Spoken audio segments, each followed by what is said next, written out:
Hey everybody, how's it going?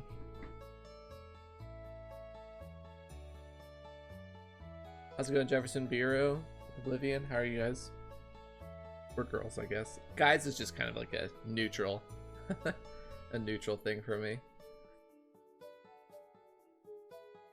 1 second here, and then we'll get started. That's updated for today's luck.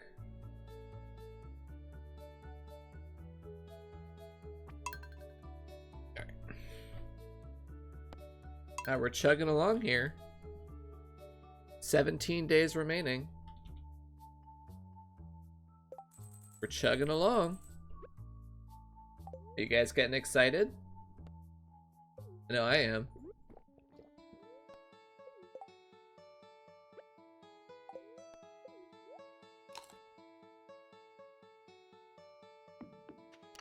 How's it going, Piano Addict? Chronic? Meh. That's not good. Hopefully things get better now that we're streaming. Hopefully the stream itself helps. Let's do a smelt here before we get started into Skill Caverns. Today's a full Skill Caverns day. We have no chores other than a full smelt. I have a ridiculous amount of iridium ore to my name, so I very much need to smelt.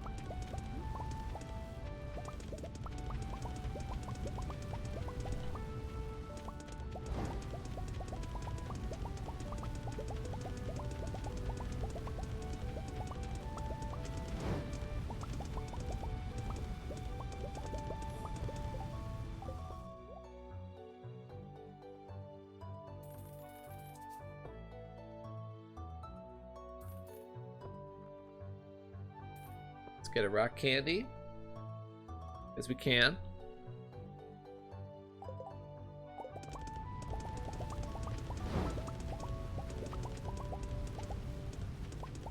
Wonder if I should use it today to try and get a rain totem for the island. I'm a little bit worried about those star fruits growing that I planted.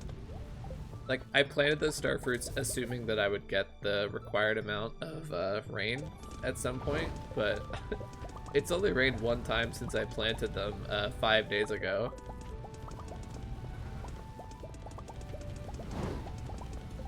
Which I suppose is roughly average if I think about it, but still, it's kind of monk-ass. Imagine finishing with rain totems and then farming more rain totems anyway.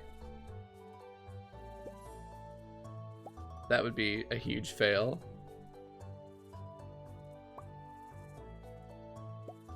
Not so much a fail, I guess, more like a disappointment. It's like, oh, we're back to farming rain totems.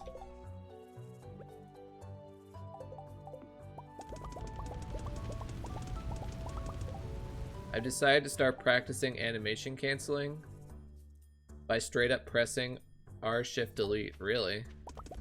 Why would you do that?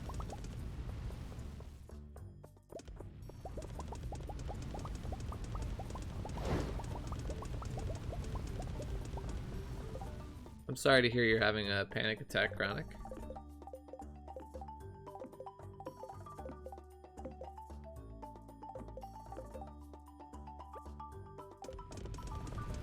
Again, I can't really do anything about that for you, unfortunately, but hopefully the stream helps in some way.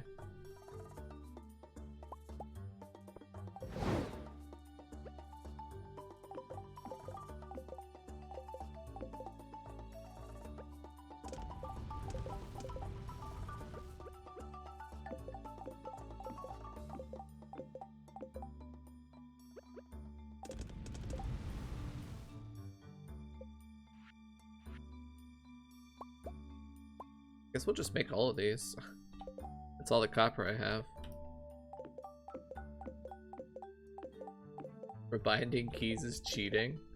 In what universe is rebinding your keys cheating?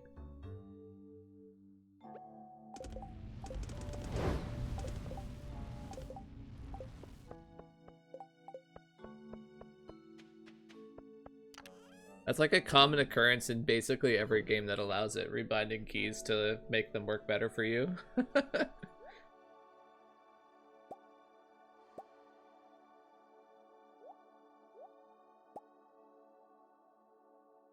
We're gonna get over a stack of geodes.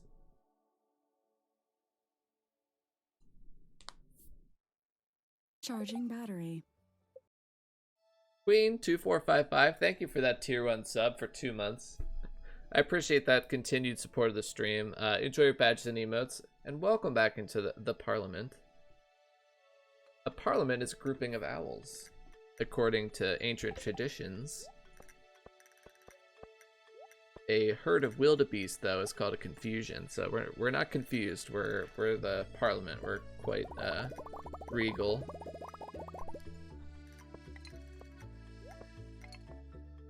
Wait, you could put coal in a slingshot?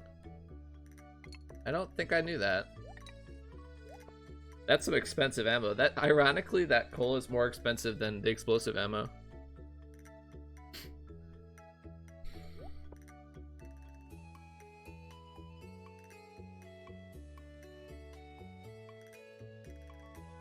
That's quite the operation you have going on over there. Yeah, we have a little bit of stuff happening here. You haven't seen half of it. Oh, this run is something. We're trying to make the most money possible in the first year, so we've gone to some pretty extreme lengths. I have nearly 4,000 kegs in year 1, and something like 18,500 starfruit plants that I've gotten, and about 12,000 pumpkins.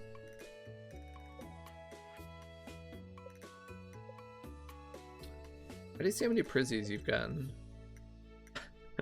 I've found 881 prismatic shards. Very rare. Keck W.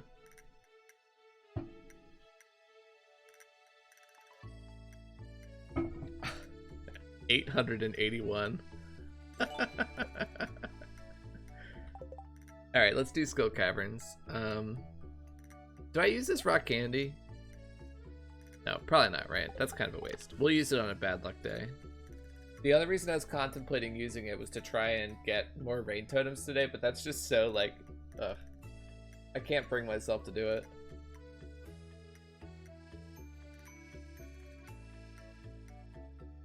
Maybe I'll hand water that starfruit tomorrow. There's only 125 of them. It probably wouldn't take very long. That's actually a good idea. If there's free time tomorrow, I'll hand water that starfruit.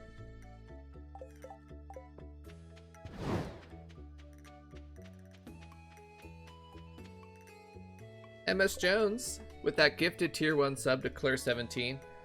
Is your second gift sub in the channel. Thank you for that generosity and support. Claire17, enjoy your free gift sub courtesy of MS Jones. Thank you. Charging battery. Oh my goodness. Piano Addict, welcome back for 5 months. Thank you for supporting the stream. Enjoy your badges and emotes. And welcome back into the Parliament for 5 months. Remember that time you... Yes, I remember.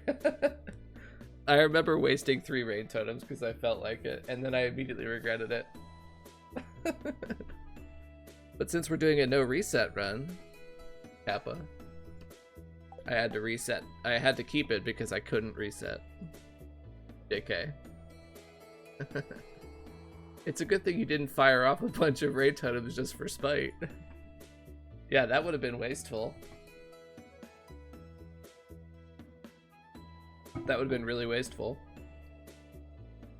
Yeah, we're not going to do that. Screw the rain totems. We're not doing that.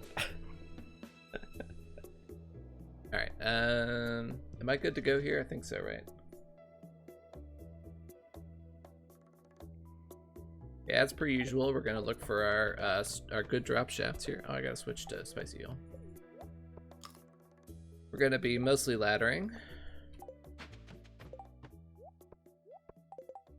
Floor 7 is a good drop shaft.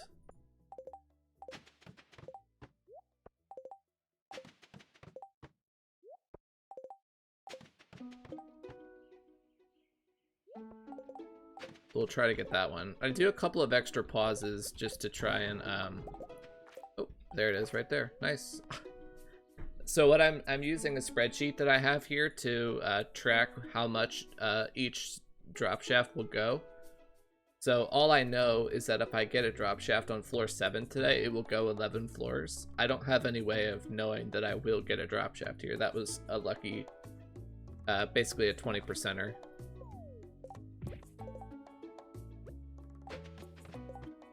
Yeah, my spreadsheet only predicts, well, it's blades technically, but it only predicts how far you'll go, not what floors you'll get a drop shaft on. But I do use that to my advantage to know which floors are worth trying to get one.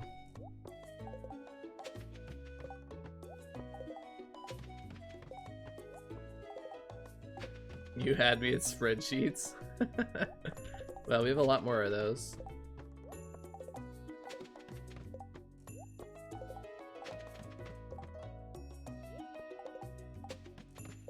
No more commercials on the VODs.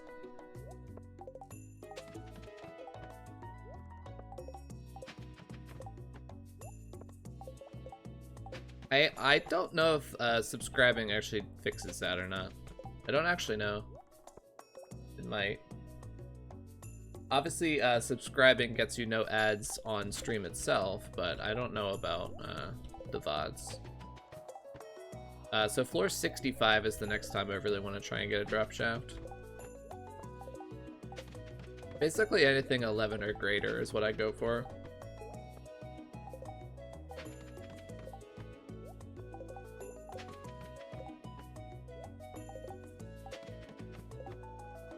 So 11, 13, and 15 are the ones that I try to get it. Although if the game just gives you a drop shaft, like on this floor, like I'll run down and take it.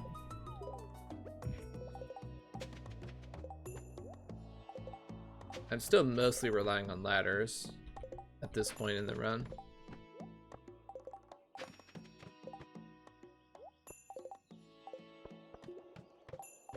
I should have gotten that iridium node that was right there.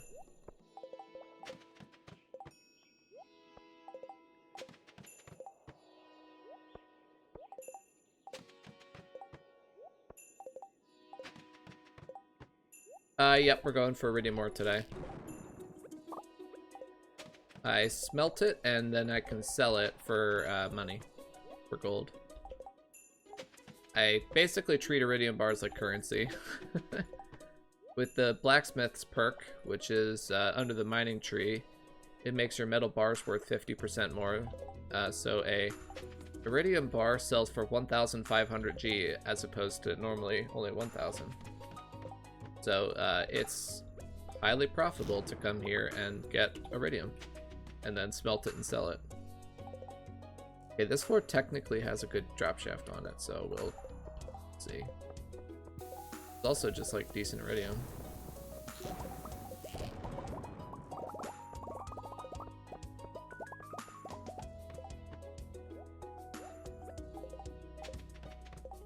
Yeah, I didn't do any fishing on this run.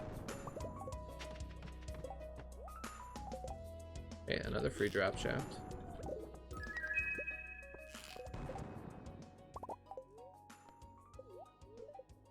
Won't say no to that.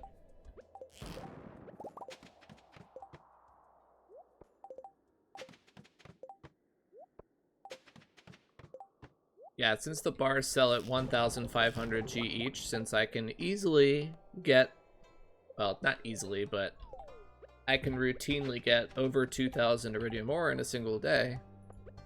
Turns out you make a lot of money. Turns out.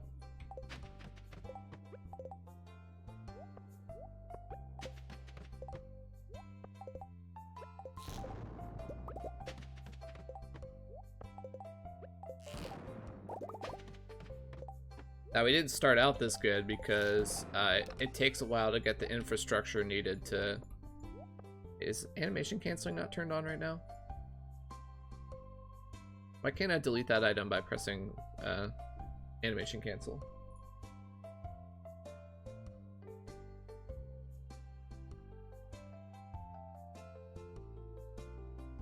What's going on here? Ugh. Never buy Corsair products, they suck. My the IQ software crashed again, so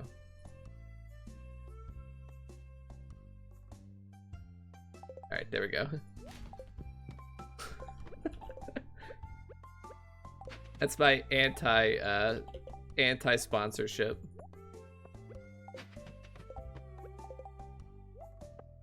Corsair can suck it, as far as I'm concerned. I've had nothing but trouble with their products.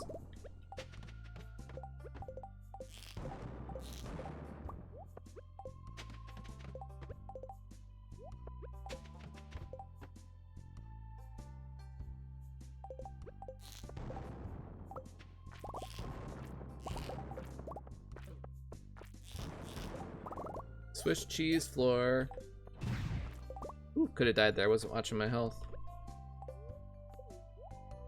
Oh wait, I should have jumped first. That was kind of a mistake. This will go 5 floors usually. Yeah. So you get stuck at 100. And obviously we are Chad gamers, so we use a ladder on floor 100. There's no question about it. We forget to put on our magnet rings and don't get the iridium. Usually the first run of the day is a warm-up.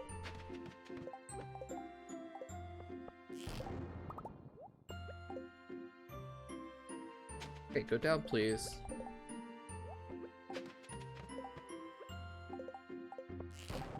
Yeah, I mean, to be fair, we used like 75 ladders to get that pace. But it is, yeah, it is still really fast. Okay, can we hit that iridium, please?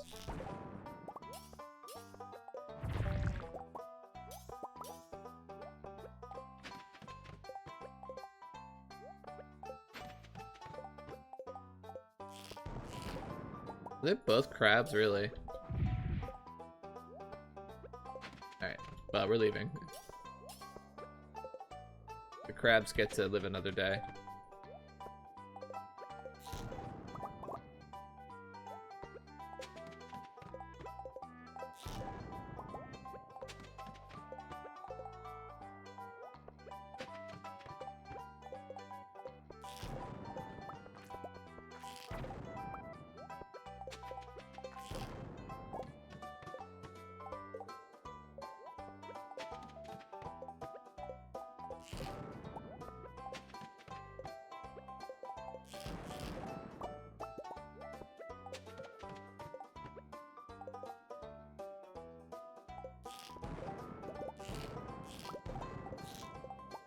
Oh my gosh, these shots.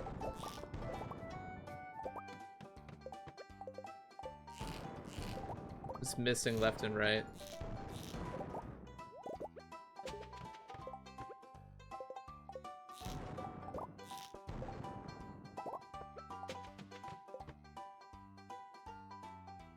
Two-year run will be a fresh run.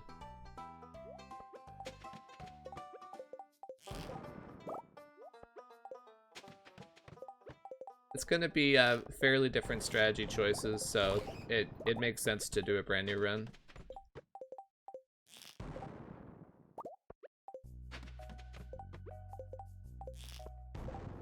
Since I've set this up to be a 1-year run only, I'm going just like all out for year 1, so it'd be really crippling to my year 2 plan. You know, to sell everything at the end of the year 1.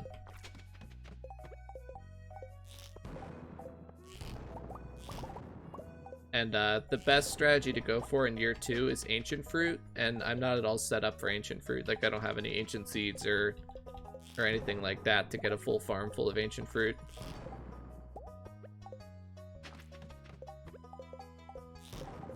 So I would have to go with this same strategy again, like I guess like rhubarbs into starfruit into pumpkins again, which would make significantly less money than going with ancient fruit.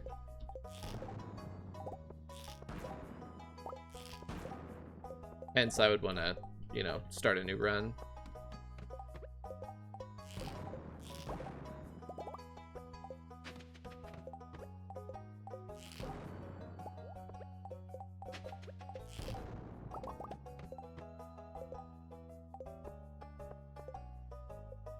No, overall, ancient fruit is better than the starfruit in any place that you can plant year-round.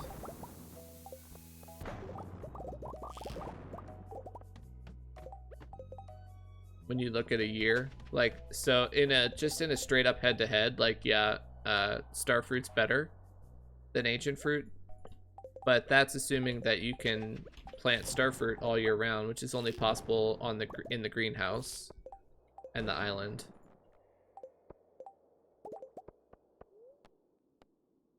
So in those areas, it's best to do just starfruit.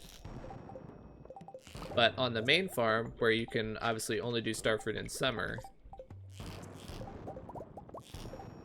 to be optimal, you want to plant the farm with ancient fruit.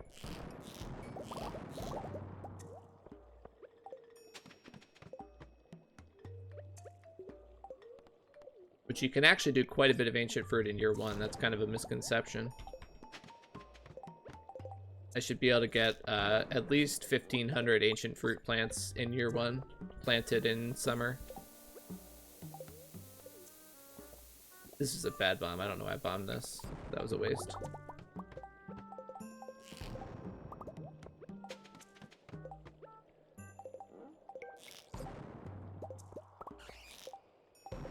That's a crab.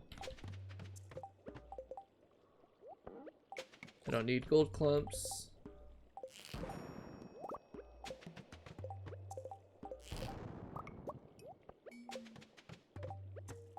Yeah, these floors are kind of bad right now. Not a fan of this right now.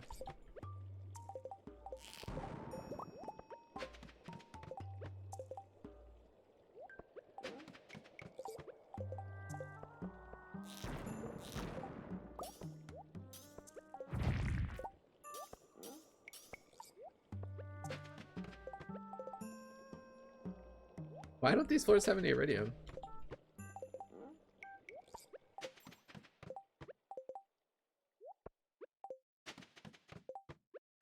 Yeah, there is seed maker armament. Yep.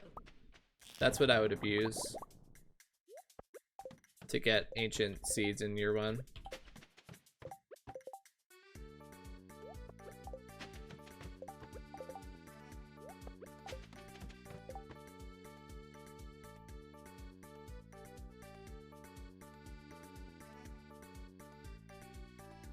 Ooh, excuse me.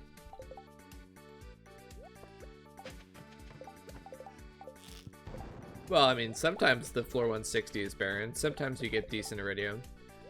But I've gotten, like, every floor to be barren. Like, the last, like, 15 floors in a row have been barren. It's fine. That's why we have ladders. Like, you can get stuff like this. Like, this is definitely not a barren floor.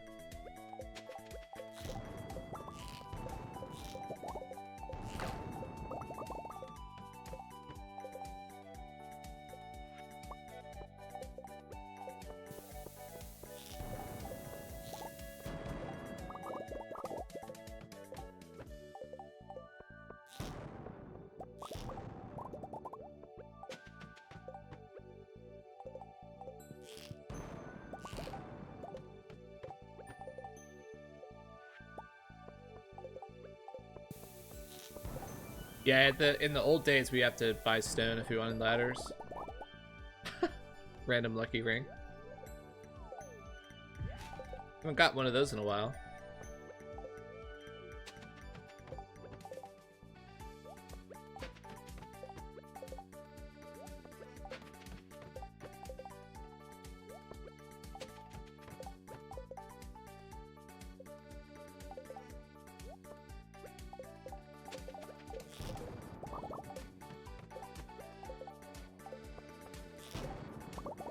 That is true. Ladders are a lot less OP now, because the increase in depth is less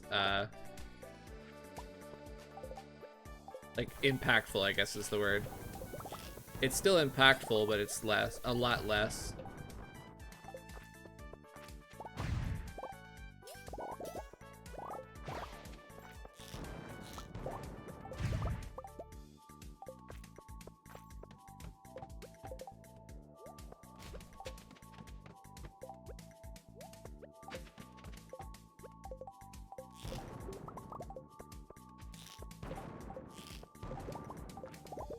Yeah, the amount of iridium that you would get on a floor used to grow, like, much faster. For example, even floor 600 or so on this patch is, like, not that good. Like, you do get a decent amount of iridium, but it's not crazy. But pre-nerf, floor 600 or so, literally every stone was iridium ore at that depth. Literally every stone. So it's a significant nerf.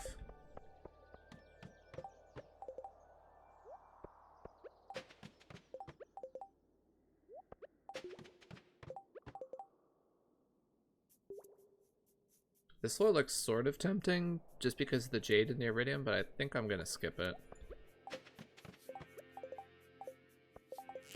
This one though looks good enough to bomb.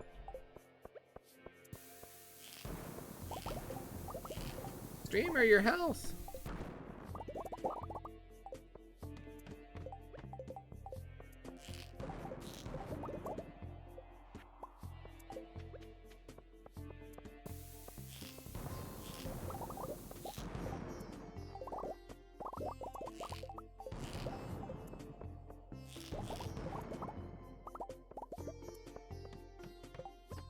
Oh, I didn't notice that drop shaft in time. Oh well.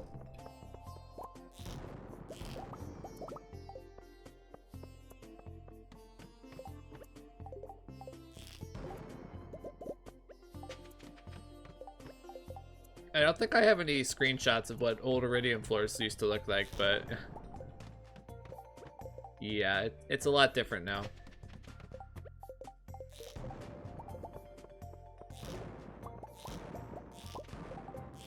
You could still make a ton of money, but the iridium floors themselves are much less, they're much toned down.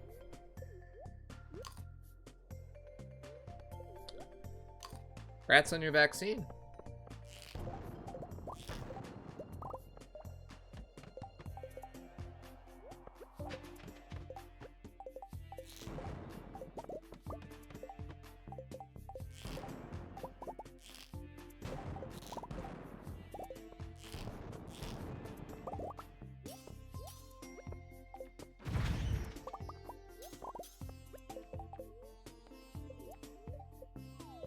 Total casuals on YouTube were farming thousands. Yeah, and then the hardcore players were getting 15,000 ore in a day. With ladders. Without ladders, you could get about 4,000 was like a kind of high-end estimate for a day. With restricted ladders and hardcore, like top-tier gameplay.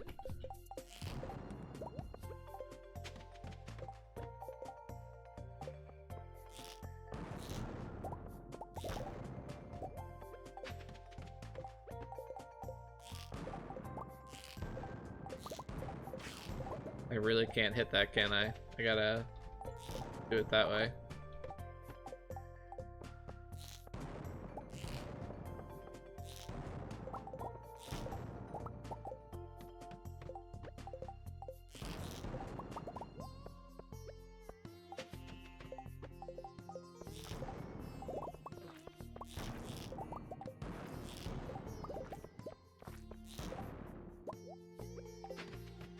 Alright, you can use about 100 more ladders today without feeling bad about it.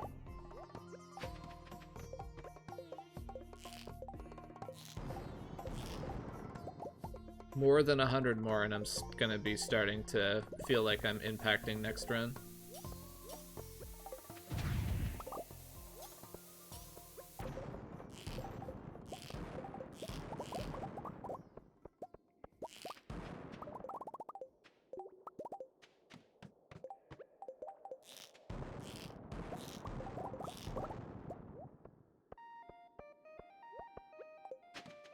Imagine if you couldn't reset. Well, luckily for you, I will never subject myself or you to a no reset run. I think that's not fun. And I don't agree with the reasons given for why it should be done. I don't think it causes increased skill cap. I don't think basically I don't agree with any of the reasons given for playing that way. if you want to play that way, like, be my guest, but I'm not going to.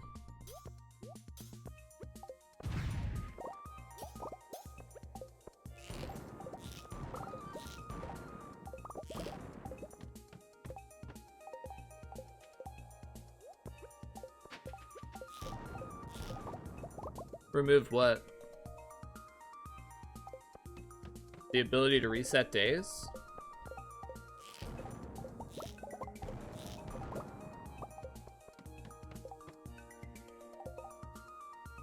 I mean, I guess I would still play, but I probably wouldn't bother min-maxing. It would kind of lose its charm for me. Like, I might do, like, other types of challenges that don't rely on specifically 1 year, but are still, like, challenging.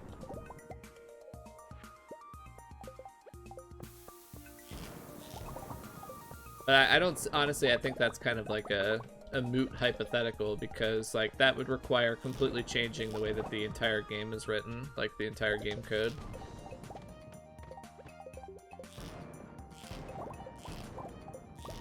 Also, I was wondering earlier if it's like a generational thing, because I grew up playing in the early to mid 90s. I grew up playing computer games that, like, it was the rule and not the exception that if you didn't want to keep playing your save file, you could just exit without saving and reload it, because games only ever saved at, like, specific points. It's only been in the last, like, what, like 10-15 years that it's become ubiquitous for games to, like, just constantly autosave and update your progress. But I wonder if, like, I could be completely off base, but I do kind of wonder if acceptance of that save mechanic is more, like, generational.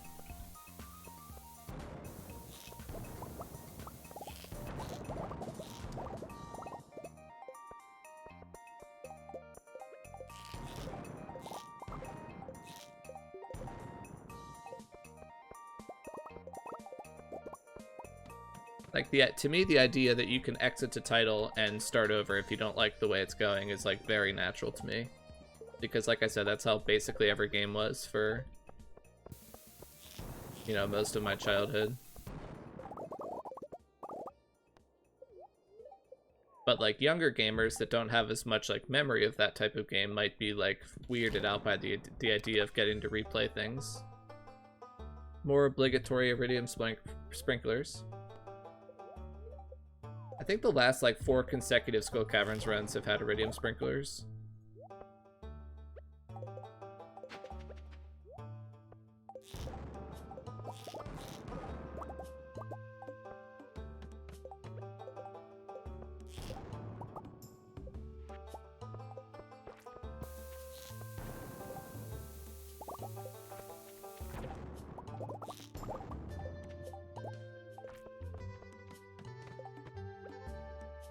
Yeah, sure, there's still...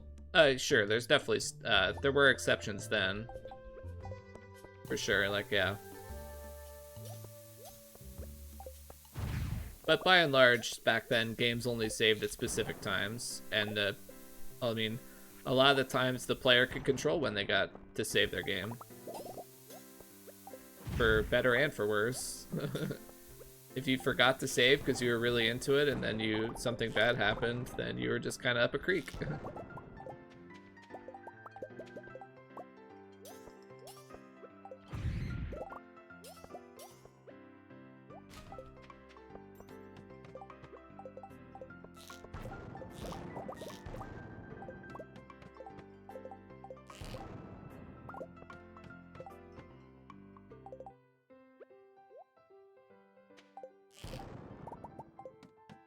Okay, we're slightly ahead of 2K pace right now. Oh, that's not what I meant to do.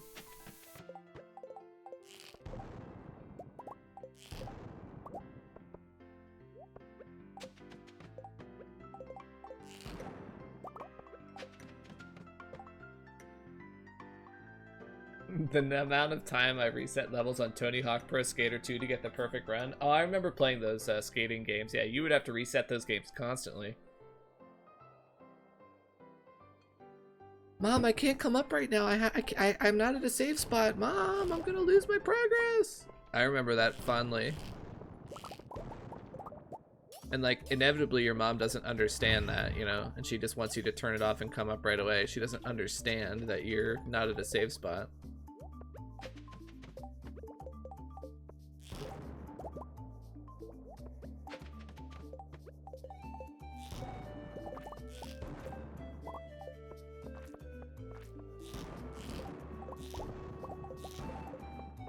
Moms never understand.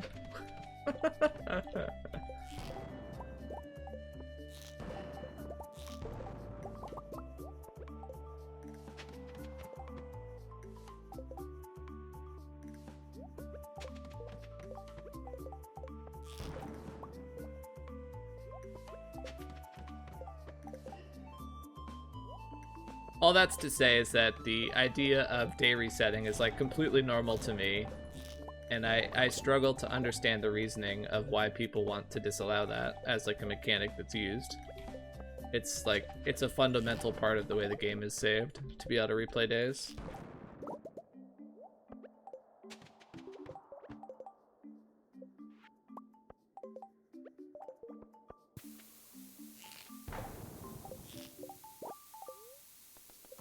Look at this laser. Bam! And it comes to me from all the way down here. Lol.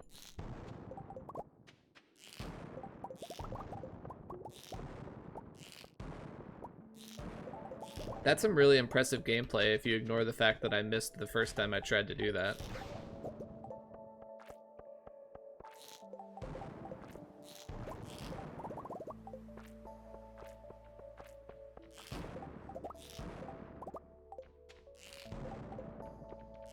Oh yeah, that was classic, to turn it off and leave the TV screen, pause the game and leave the TV turned off so that the TV wouldn't get damaged. I did that a lot too. There were lots of games where that was like optimal. Basically all the Zelda games, you would just pause and turn off the TV screen. Because Zelda was a little bit annoying because you could save anywhere you wanted, but the game would only load up the save states at like specific door locations. So even though you could save anywhere you wanted, you still would get like teleported away from where you were. So it's much easier to just pause and walk away.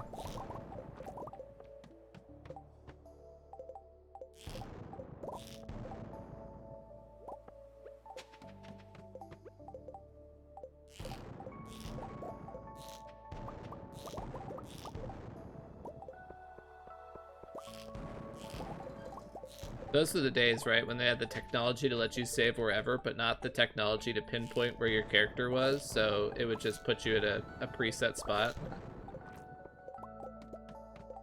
Like, nearby.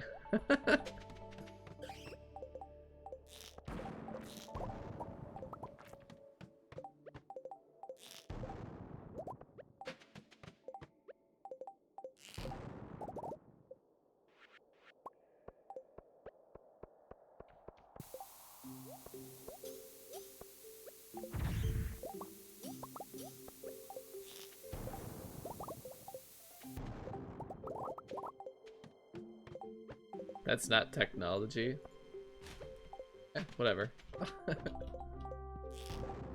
Potato, potato.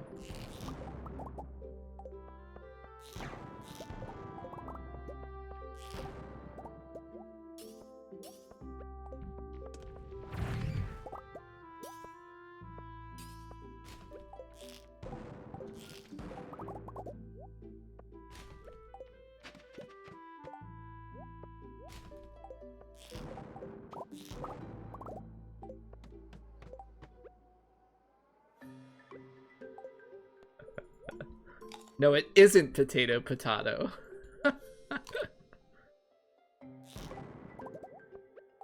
I knew that saying that was gonna make you annoyed because of the way that you said your first thing. That's why I said it.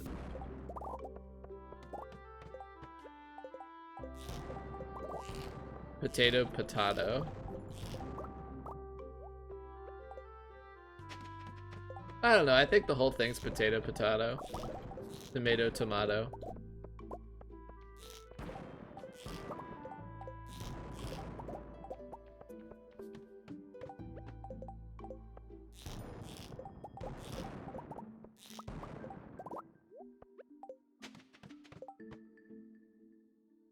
Is it likely that this game will continue to get huge updates or nah? Well, as much as I wish I was, I'm not privy to Concerned Ape's, like, thought process for updating the game, so I have no idea. I certainly hope he continues to update it.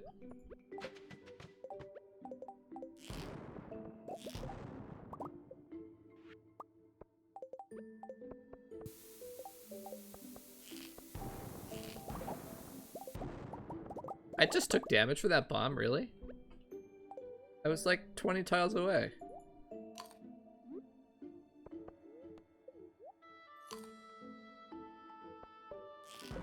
One of these times you'll finally say the same one twice. I would count on it.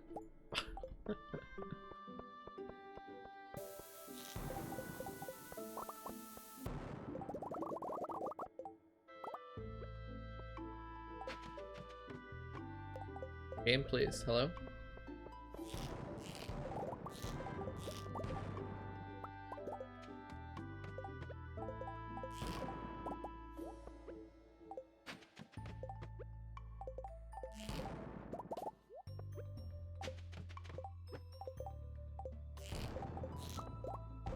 We're looking pretty good here. This should be a 2K plus run.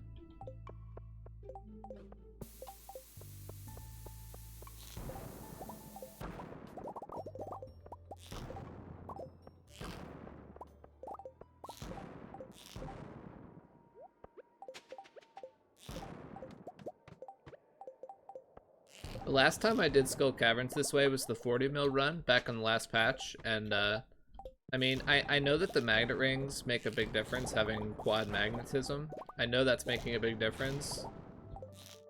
But at the same time, I'm getting consistently significantly more iridium than I got on my runs on that patch, so I'm wondering if my gameplay has improved.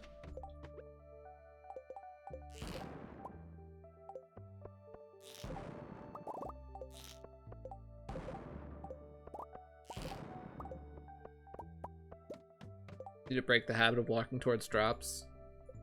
Am I doing that?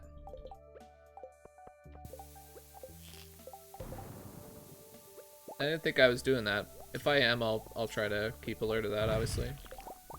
Sometimes I have to sort of walk closer because I can't make the shot. Like, I can't bend shots around the corner, obviously, so.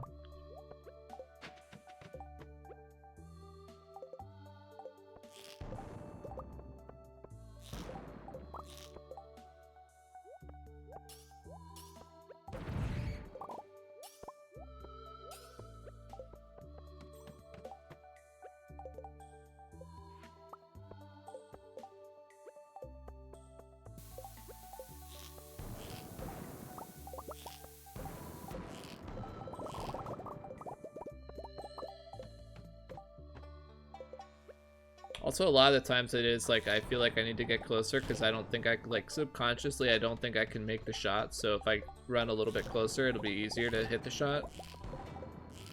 But I'm pretty accurate. I probably should just be more confident. I mean, I obviously miss occasionally, but most of my shots are pretty good at this point.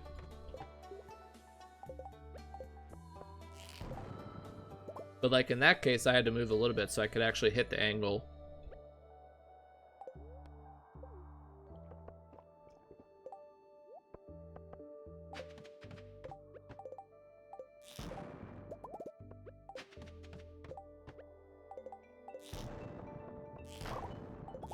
Laddering slower, you think? Okay.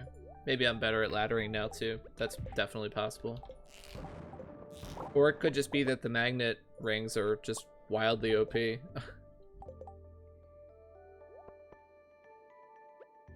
I think some combination of both is probably the correct answer. That I'm better now from more and more practice, and the magnet rings are really strong.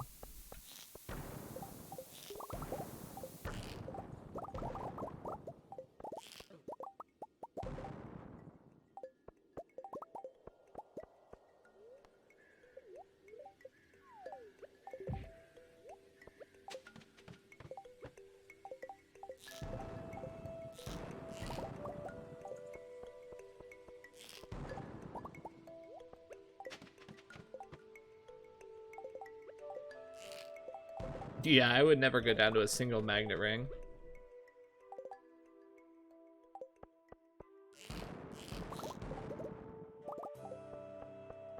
Yeah, that's what I would do in the 40 mil, and I think that probably was smart. But I think I was wasting out on some iridium by not just shooting the iridium that was instantly next to me. And having a few extra ladders that I get naturally probably also helps.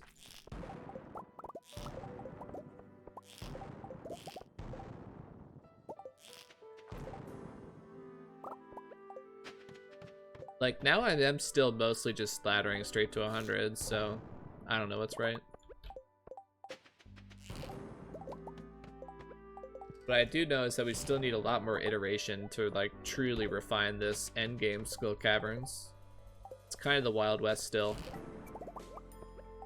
Like, how many ladders per day is optimal? Like, how much ore per day is realistic?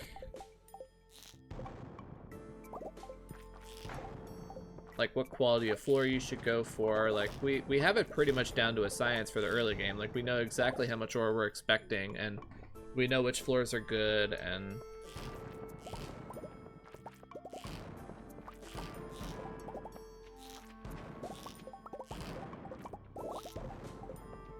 but endgame skull caverns like this is a lot more wide open.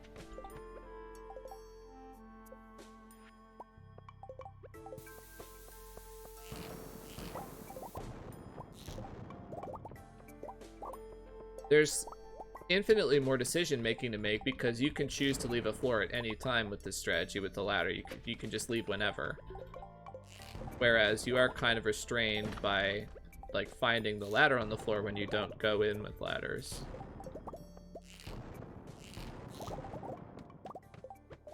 So there's significantly more decisions to make about which floors to do and how long to stay on a floor and all that kind of stuff.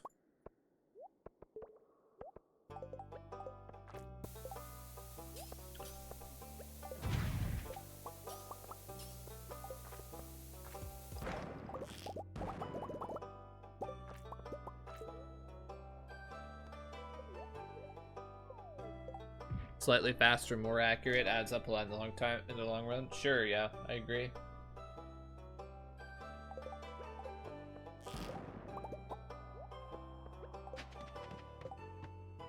Okay, I can use about 40 more ladders if I want to. Don't think I'll end up using 40 more, but if we have to, we can.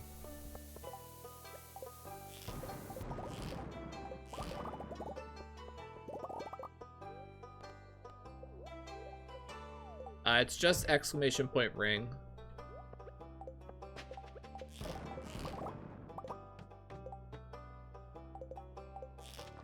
I really should have made it rings, but whatever. Oh dear. Not die to a bat. That was good that he low rolled. I could have died there by when I kind of bounced off the wall and didn't move the way I wanted to. Very easily could have died there.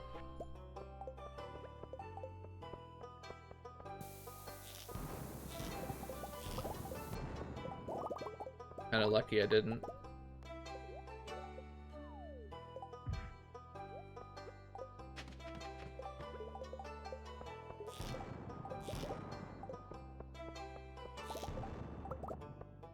Also, it's worth saying too, at the end of that 40 mil run, I was definitely ready to move on to 1.5 because the last about 3 weeks I worked on that run, 1.5 had already come out, and I really wanted to switch to 1.5, so there's something to be said for the fact that I was probably willing to accept less optimal days just to be able to get the run done faster. But there's not really pressure like that for this run.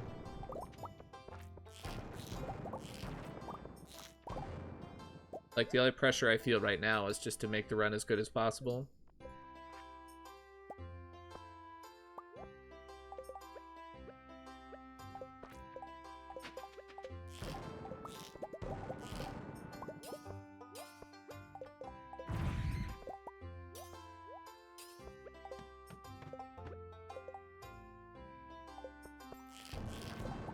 Yeah, the hot Java ring is really good.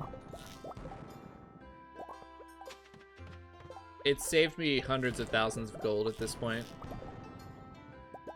Like, on its own.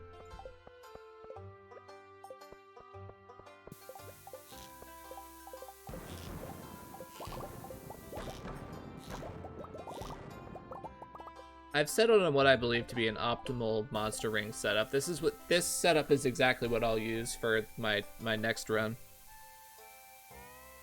Burglar, it's kind of like Savage is doing good work. It was better before. It's not as good now because I kill monsters so infrequently, but the same exact thing can be said about Java. I use the Java ring a lot less now. Like, I get a lot less benefit from it because I'm much more rarely killing monsters.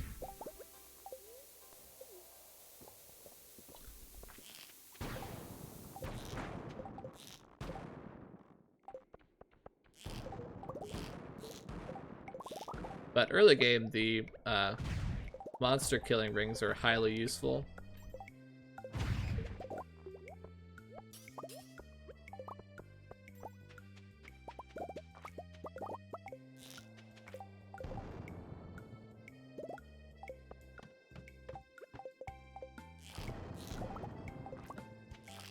Can you guarantee it? I doubt you can guarantee it, but it's pretty common.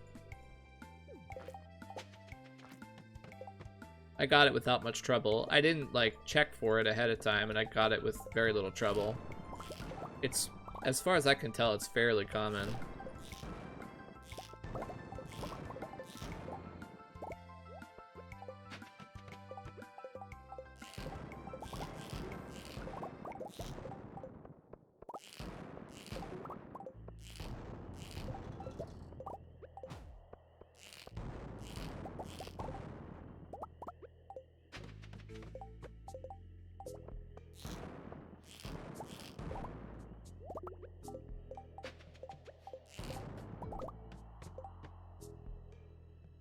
Yeah, rings can be combined. You must play on mobile if you don't know, if you don't have 1.5. I think, is mobile the only platform that doesn't have it?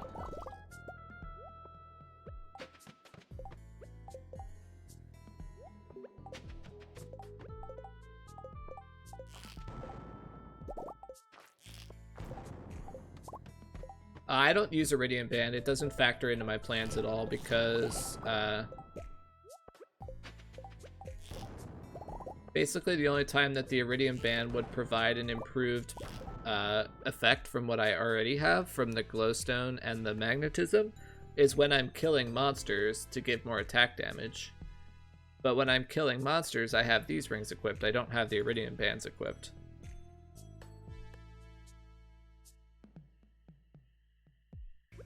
So for that circular reason, Iridium Bands are actually worthless. The glowstone band is much cheaper and does the exact same thing for what I need it for. So I don't use Iridium Bands.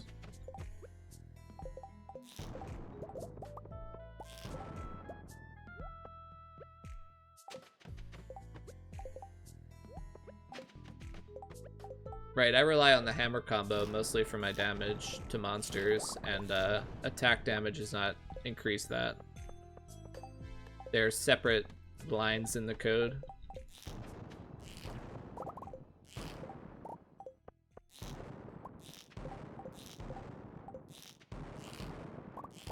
They're technically separate damage sources, and the attack damage increase from that ring does not affect the hammer combo damage.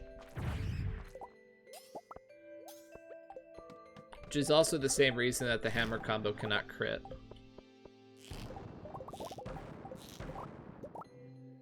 Alright, it's time to go. We gotta get this iridium smelted.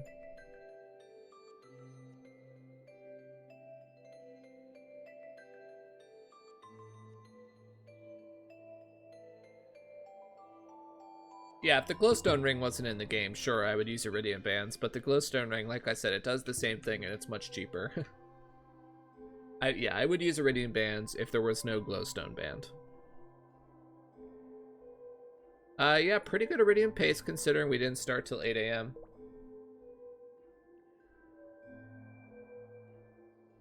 Must have been an early start. Not really, kind of a late start actually. We did decide to do a full smelt, so we started at 8 a.m. instead of 6 a.m. Good day though, good iridium. 2350 is a fantastic result for an 8 a.m. start. And 662 iron with 82 shots remaining. We've more than replaced, so we're good. This is a fine run. Happy with this. Yeah, happy with this result. So let's go get all that iron smelted before we pass out. And oh wait, no, tomorrow is a... I could have gone till pass out because tomorrow's a day off Skull Caverns.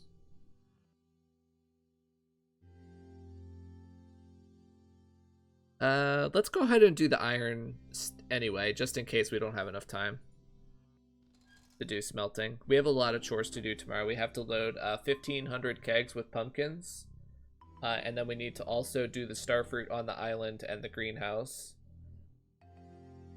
So we have quite a bit to do tomorrow, so I'm going to go ahead and smelt my iron right now in case I don't have time to do smelting tomorrow. I actually think this was the right decision. I just probably would have thought about it longer if I had remembered.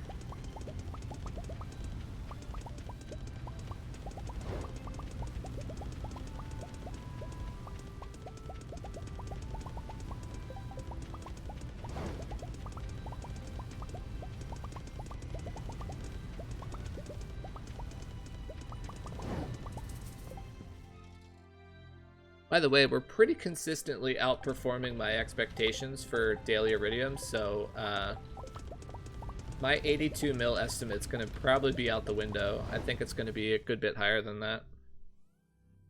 Because we're just so, we're so consistently overperforming 2,000. Yeah, let's do these today. Okay, rain on the island tomorrow. Please, rain on the island tomorrow. Damn game. Give me rain on the island. Good luck today. Of course, good luck when we're not doing Skull Caverns. Look at this pumpkin juice. It's glorious. You buy MRC? Yes, I did. Before the run. Yeah, so today is starfruit. And pumpkins. And some manual watering, I suppose. I'm just like, I can't believe it. Like, we're getting like no rain days. I want that island starfruit in the pots to be done on the 20th so that I can keg it in time. But like, it's only rained once.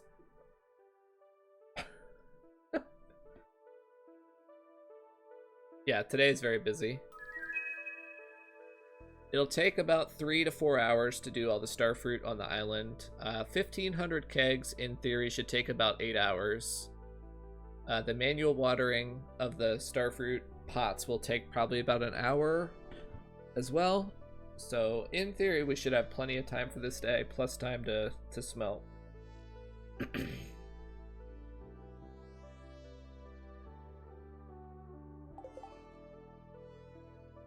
One thing I want to check before I play this day, I know this is a little bit annoying. Some people don't like this, that I kind of plan out my days before I play them for real. But one thing I want to check is exactly where all the pumpkins are. All the pumpkin kegs.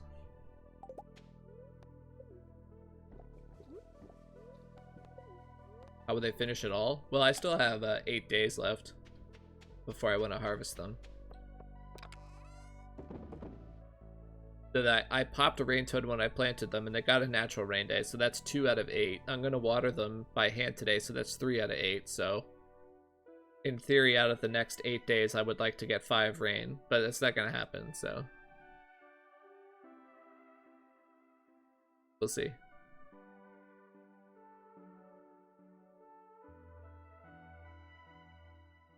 Pumpkins and kegs, did not know that was a good money strat. Yeah, pumpkins are the best fall crop.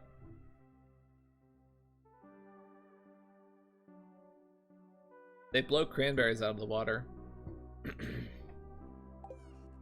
But the pumpkins aren't the main money-making strat for this run. The main money-making strat is starfruit wine.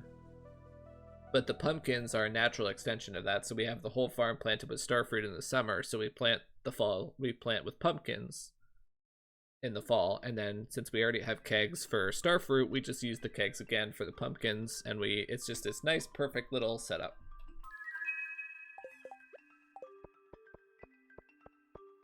It's kind of a wash either way as well, because although pumpkins take 1 extra day over jars, kegs are cheaper to make, so the value is the same. It's only like pumpkin juice is like ever so slightly more valuable than pumpkin pickles. They're basically the same. But kegs are cheaper to make than jars. Okay, this has pumpkins, right? No, this must have starfruit. I could have sworn this had pumpkins. It's 4 days, right? Why aren't they done?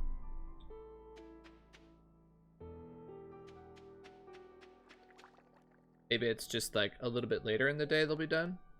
What about the town? This has pumpkins, right?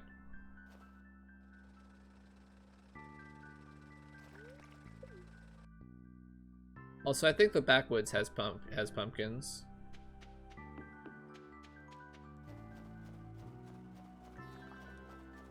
I just want to see when everything finishes.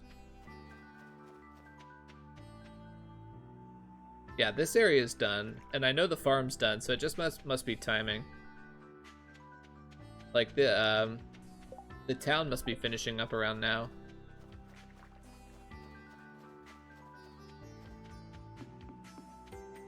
Yeah, kegs are mandatory. They are definitely worth the hassle because starfruit wine is the best money source for year 1. Of the 80 million plus that I'm planning to make, like 60 million of it will come from starfruit wine. Or I think like 50 something. The majority is starfruit wine. So this area is not done yet. What about this area? This should be finishing up soon. Oh no, the town. I wanted to check the town. Okay, yeah, the town's finishing up. That wasn't done before, but it's kind of finishing up now as I go.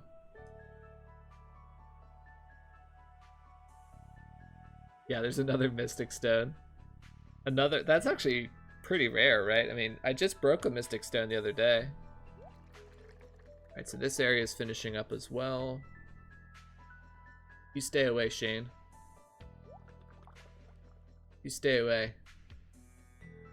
Good boy. So that area is done, and now, so this area should be next? Yeah. And then the mines is the last area? Yeah, the mines is the last area, okay. So timing should not be a problem. As far as purchases to go today, I need to buy starfruit seeds. 850 of them. Or like 875 actually. We'll say 870 because I already have 5.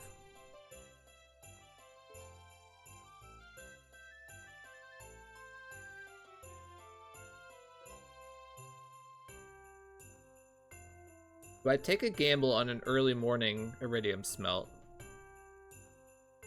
Is the question. Like, do I take a gamble that I'll have time to do 2 smelts? Because if I have time to do 2 smelts, that means I want to do one first thing in the morning. Yeah. I think I do. I'm looking at this timing, and I think I can get 2 smelts in today. Which would mean I could do 2 rounds of iridium.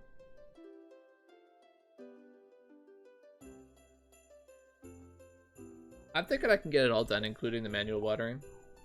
Let's just give it a try, and if we run out of time, then we'll start over. Shouldn't take all that long, like IRL. Alright, I need to go to the bathroom, so I'll be right back. And then we'll do this day.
All kegs down? Yes. All kegs are down.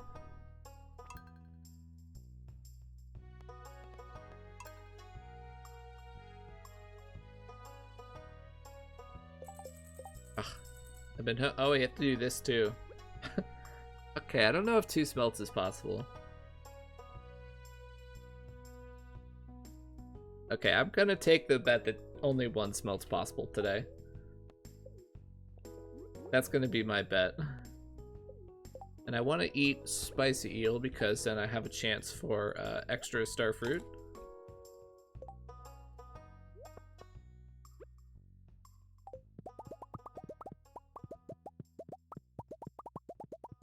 Yeah, this is gonna be a very busy day.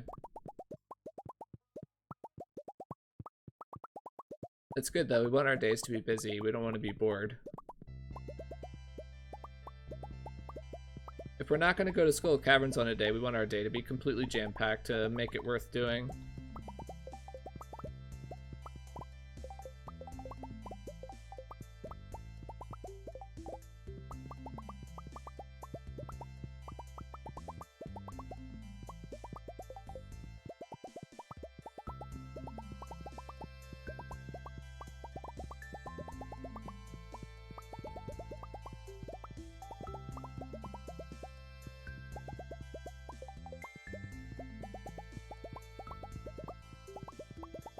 "17 days left, yep.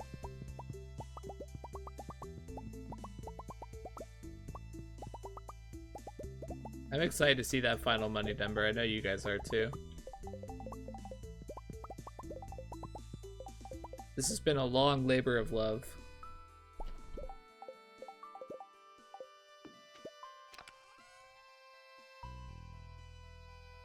Managing chores, yeah. There's going to be a lot of chores to do in that run, that's true. Over a 2-year run, it's easier. It's going to be easier to like compartmentalize chores into specific days every week. Like what we were doing for a while with this run, where we were saying that like Monday and Tuesday are our keg days, and then every other day is Skull Caverns. We'll be able to compartmentalize that a lot better. With the 1-year run, you kind of have to throw that schedule out the window when you go to finish everything, because you need to get all the crops processed, obviously, so that fancy schedule kind of gets tossed out the window.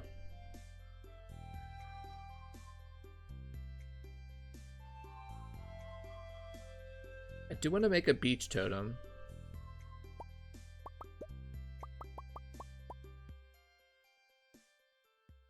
Put those away. Don't need my slingshot today either. I'm just trying to make some inventory space here. I need my ladders. Okay, all of my need 2 stacks of pumpkins. All of my coral is at the desert.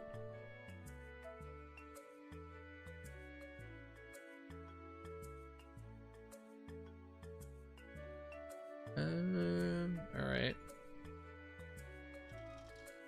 Let's go do our smelt first thing.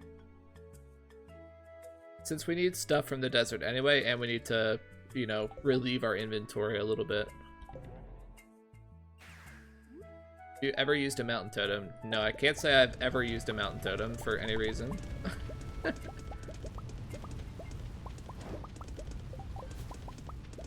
Considering how easy it is to get the minecarts and the fact that the mountain totem spot is like a 1-tick walk from there, it's never really struck me as very useful.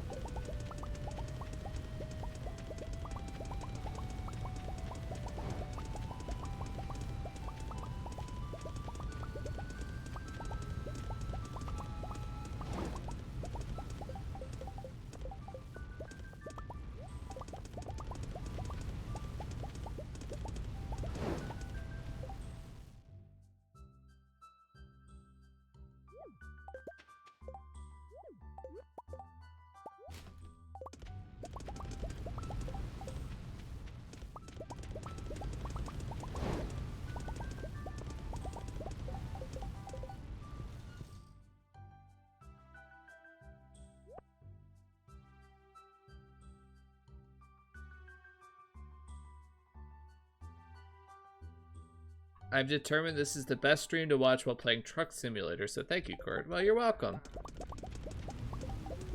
Bird Simulator. Why did I say Bird Simulator? Truck Simulator. I've never heard of that. Is it literally what it sounds like? You just simulate driving a truck? I mean, to each their own. That doesn't sound that entertaining to me, but you know, to each their own.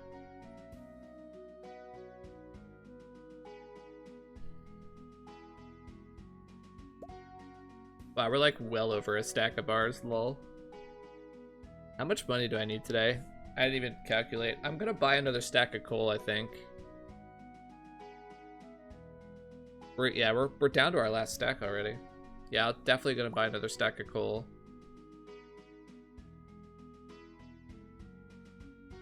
There's a huge ecosystem of games about doing a boring job. I wouldn't know anything about that. I wouldn't know anything about playing a game that others find boring.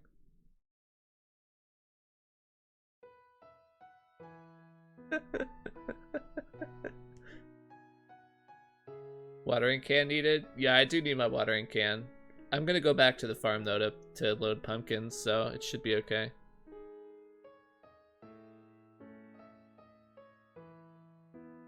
I got the game 3 days ago and have zero clue what's going on.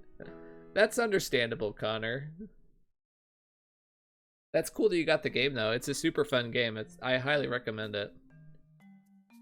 Yeah, you're definitely welcome, but I play this game like pretty hardcore. Think about a game that you do like already, and then think about the most hardcore streamer you know that plays that game. That's the Stardew equivalent. Okay, what was I doing? I was planning how much money I need to buy. How much money I need today? 875. Alright, 350k for the starfruit. And then that equates to 234 bars.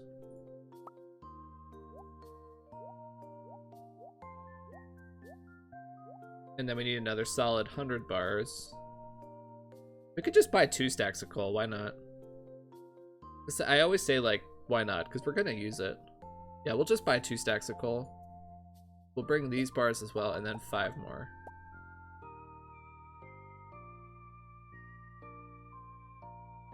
So those 434 bars gets me 875 starfruit seeds and 2 stacks of coal.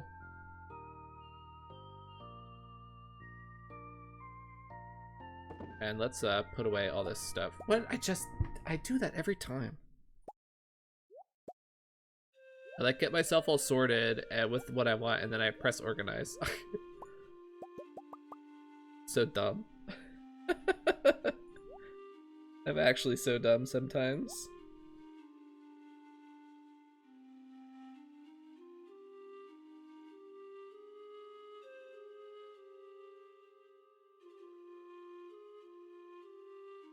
Do I need anything else?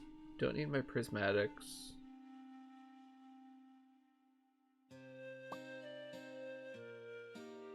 I think we should be good here.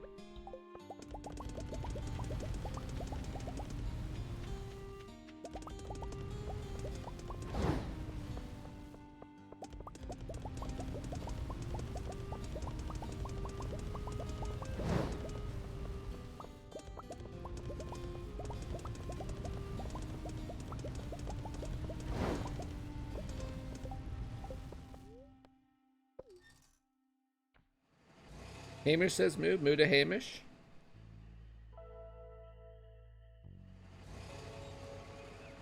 You just start a STEMI truck company and do some driving. That sounds fun. That actually does sound entertaining to me. Oh yeah, I parsed out the bars I needed and then like proceeded to immediately get more bars. Ugh.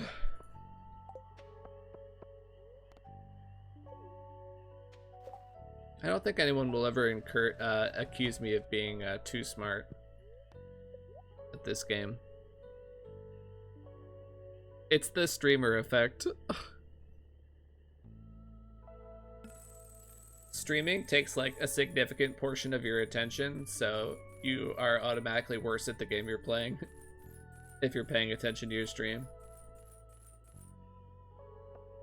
That's my excuse and I'm sticking to it.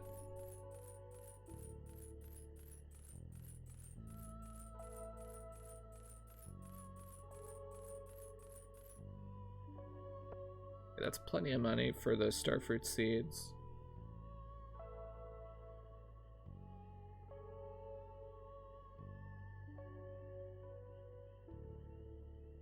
Guess we have too much money, right? We need 350. We don't want to carry 31. Oh yeah, because we started the day with 30k.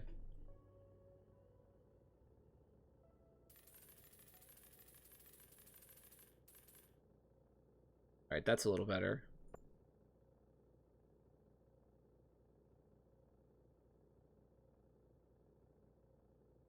The only reason not to use it is because you can only get it once per week, so I tend to keep it for bad luck days. But for general use, like, no, yeah, it's super good for the caves. For the Skull Caverns specifically, it's super good.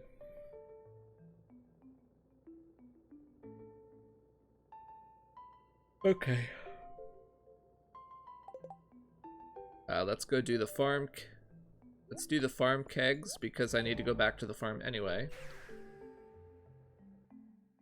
Oh. I did buy the starfruit. That's okay. Farm warp totems are basically free.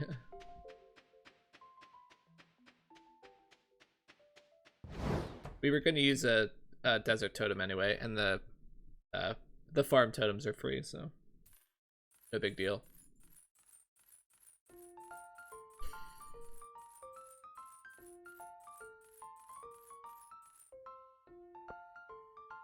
Okay. It's the starfruit I need. Now we go to the farm.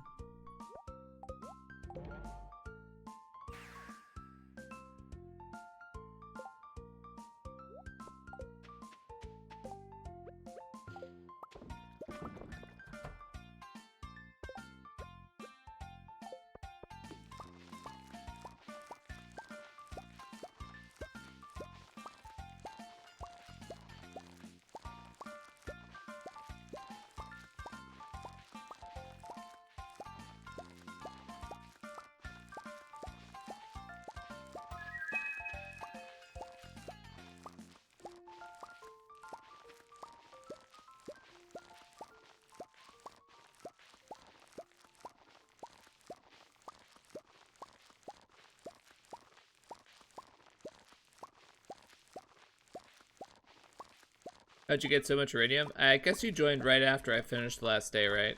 I kind of did a good explanation of how I get the iridium by just doing a Skull Caverns day. Basically, I use ladders to go very deep very quickly, and then I use the slingshot with explosive ammo to collect a lot of iridium ore very efficiently.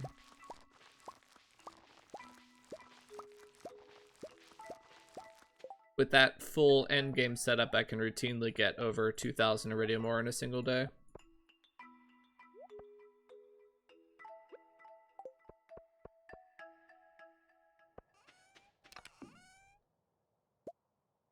We need that.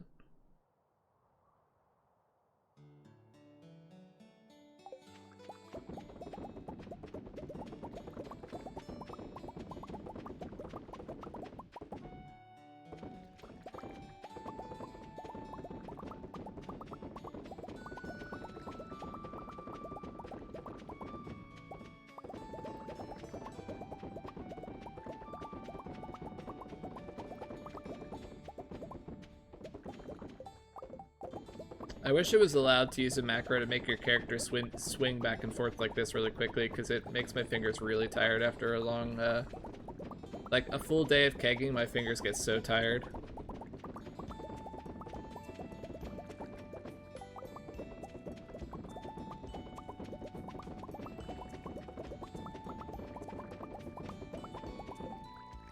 The reason I do that is because if I were to just run in straight up and down lines, my character would occasionally fail to load a keg because I'm running like just a hair too fast with 2 speed buffs. So by very rapidly pressing the side buttons to make my character brush against the kegs, it slows her down just enough that I can get all the kegs loaded.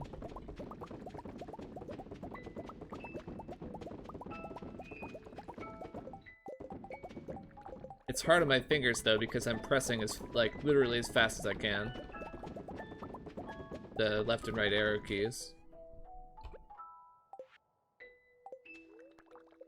Stop complaining and entertain me? Gosh, you sound like my 3-year-old. Daddy, come here. Daddy, get that. Daddy, take me to the potty.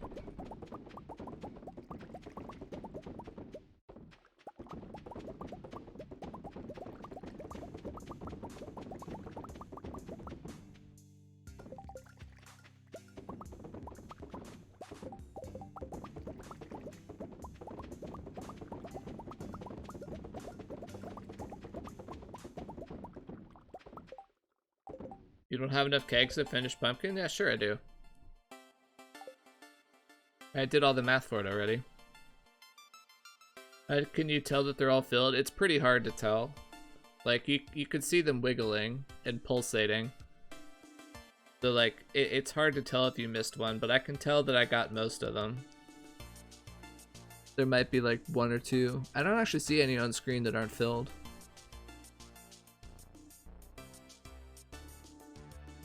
I'm tabbed out of the game, by the way, so the time's not going because I'm tabbed out.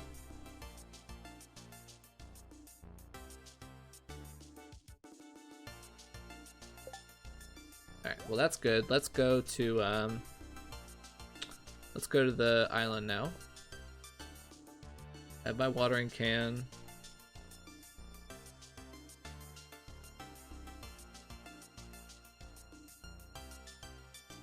I have enough money to ride the boat. And I have the starfruit seeds, so let's do it.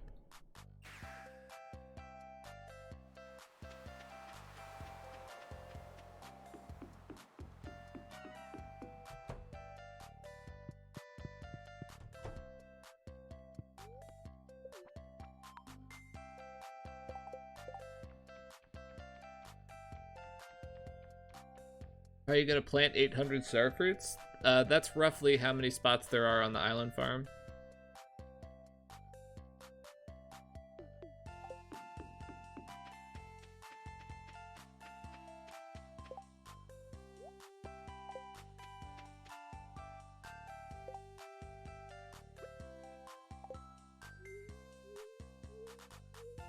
This is so sad that I have to manual water these. I thought I would easily get enough rain days. I'm so unlucky with rain.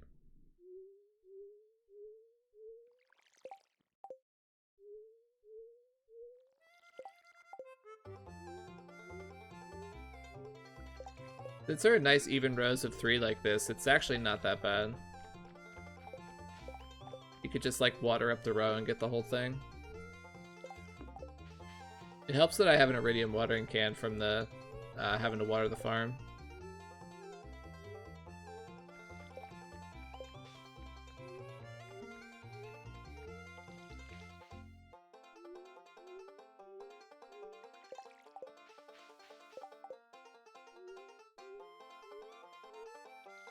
How many hours are on this file? Like probably about 200 at this point.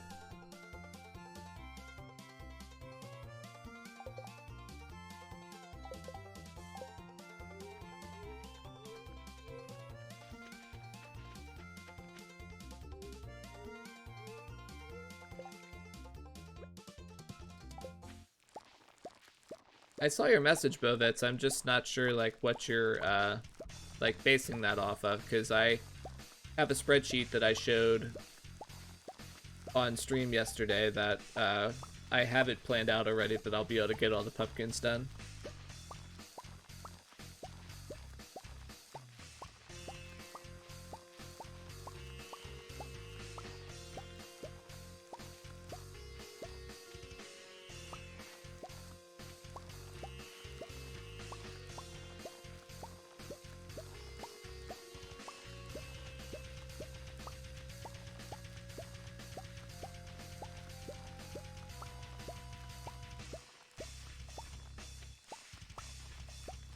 That, what I just did there is exactly the reason why garden pots are only good when you can make it rain. Because it takes so long to water them by hand.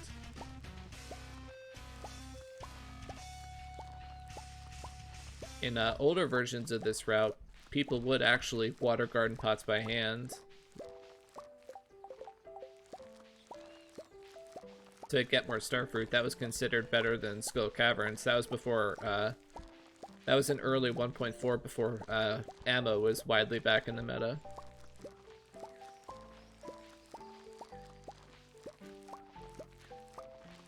Use retaining soil? I could have if I had it.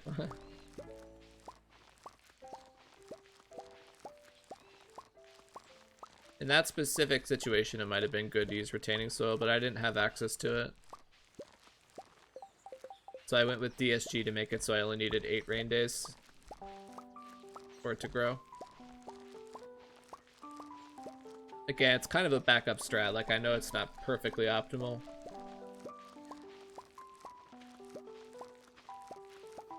Yeah, time does run during the watering can animation.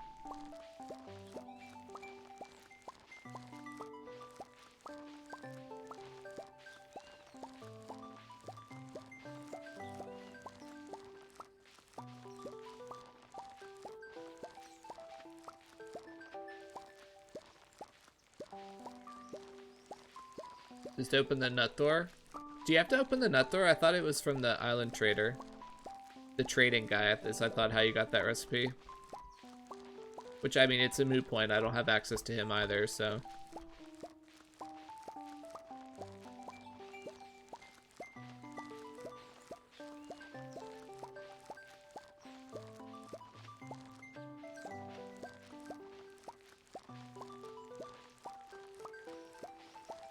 It's too much. What's too much?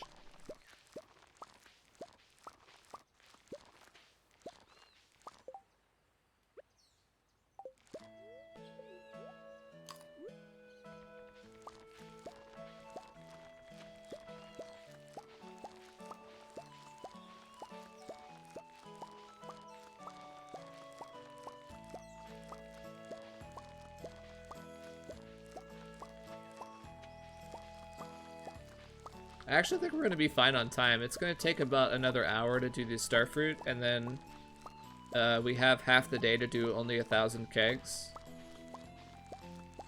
We already did. No, we did.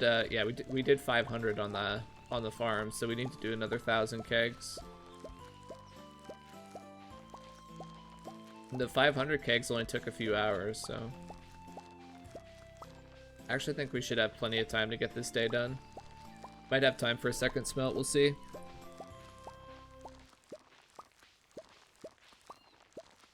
Yeah, the final harvest will be on the 20th. I don't plan currently to do a final harvest, another harvest for the 20th to the 28th, because I won't be able to keg it, so it's much less profit. If it works out time-wise that I think I'll be able to get it all done on the 28th, I will, but I'm like a little bit thinking that it won't work out.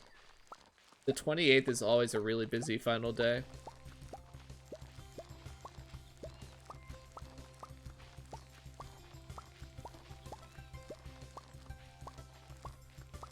Well, it is. It's still profitable. Like, you still make your money back, like, double, basically, what the cost of the seed was, but it's obviously not nearly as good as wine. So I'm thinking that taking that investment time that would go to harvesting raw starfruit is probably better spent on something else on the 28th. But again, I don't know for sure.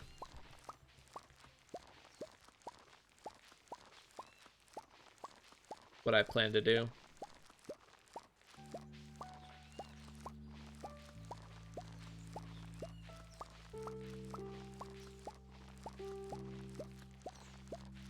Like, in theory, if all the pumpkins finish on the 28th, and all the starfruit finishes on the 27th, that would mean that there's probably enough time, because I would only have to load, or to unload about half the kegs on the 28th. But there's also, I'll probably have to do iridium smelting on the final day too, so You have to account for that as well. The time spent iridium harvesting. The 28th is always a jam-packed day, so I'm suspecting that I won't have time to harvest a bunch of raw star fruit.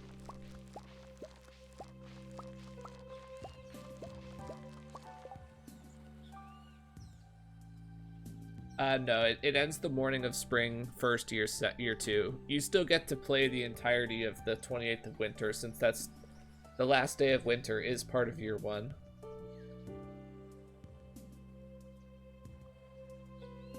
Yeah, you don't get to play spring first year 2. The money that you wake up with on spring first year 2 is the total.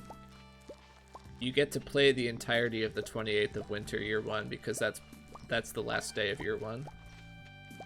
So it makes sense you get to use that day to the fullest, like every other day.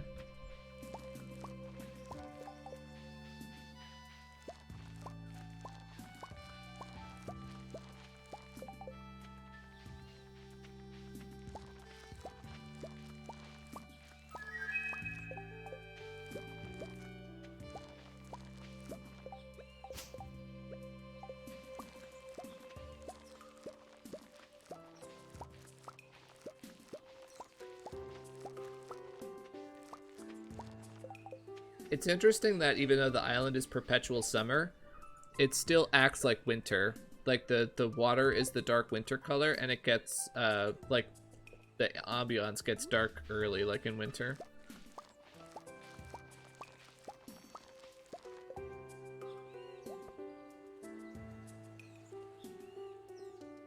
Charging battery. Yeah, this is a year's worth. This is less than a year's worth of playing it. It's the 12th of winter, year 1. Good luck on the run. That farm is dazzling. Carrot. Hey, Pig Paw Pad, thank you for that tier 1 sub for 8 months. Thank you for continuing to support the stream. I really appreciate that. Enjoy your badges and emotes, and welcome back into the parliament. I hope you enjoy your sleep. Thank you for taking the time to support the channel.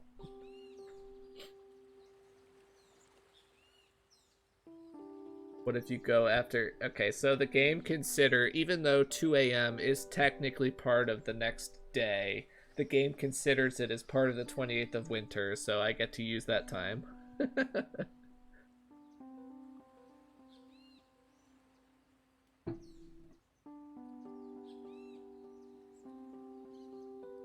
Alright, enjoy your lurk.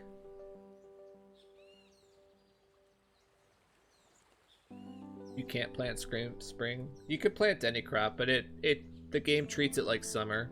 But you could do any crop.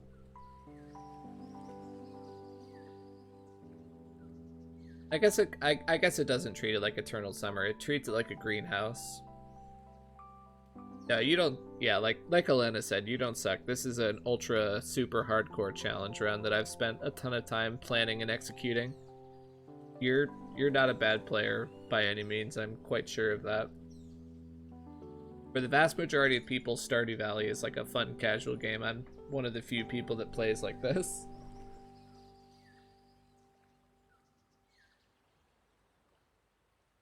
Okay, so we're done here on the island. So now we have kegs to do for the rest of the day, basically. And all of the pumpkin kegs remaining are the mines, the town,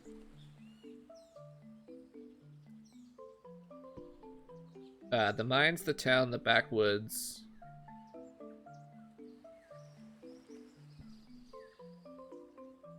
the quarry. We'll go to the farm and then walk up to the backwoods from there. That'll be the best way to proceed.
If I have to redo this day because I run out of time on the kegs, I'll cut out the iridium smelting, but I'm pretty confident I should have plenty of time. Okay, where to next? I want the crocuses. We'll do a desert warp and just head to the town from there. Run back to the bus and then the town. How many kegs in total? 3,900.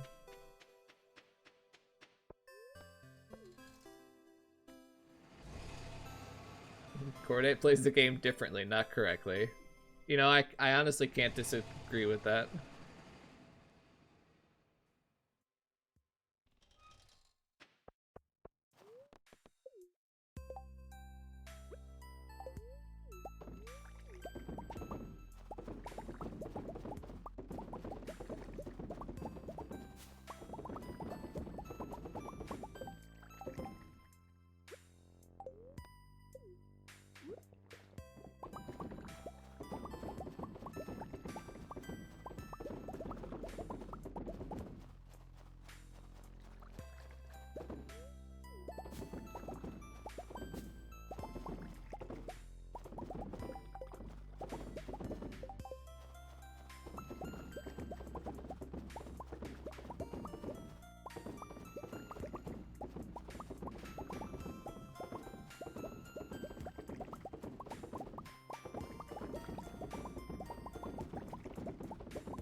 Going side to side is so much slower.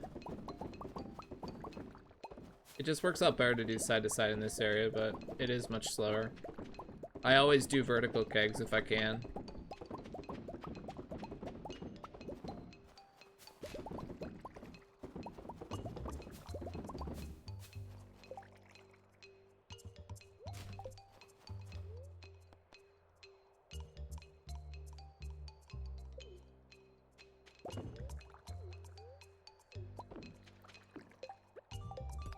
Where's Zanji? I have no idea. He hasn't streamed in a while. He's kind of done this before, honestly, where he just kind of like falls off the face of the earth for a while.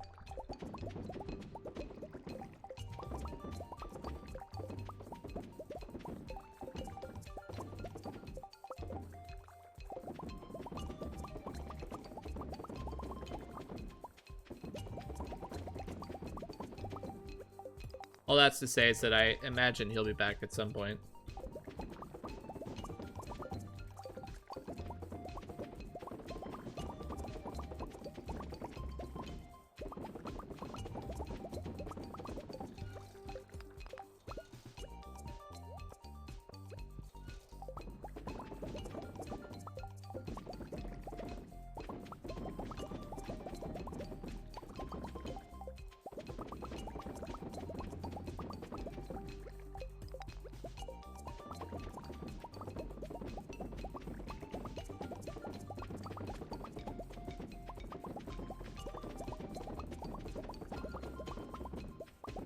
Scandahuvia?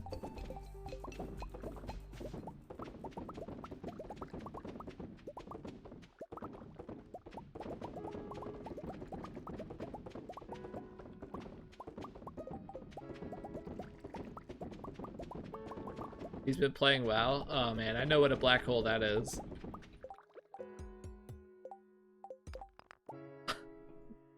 Never prismatic.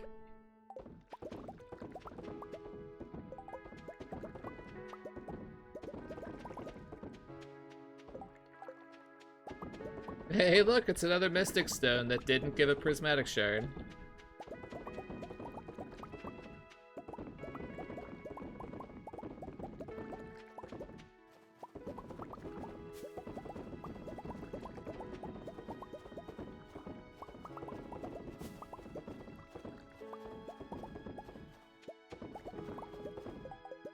I brought an extra 500 pumpkins, so I should actually be able to get this done. I don't have another 500 to do. To do this last area and then the mines as well. Oh wait, no, not the mines. The mines has starfruit in it. That's right. We ended like right around here. Yeah.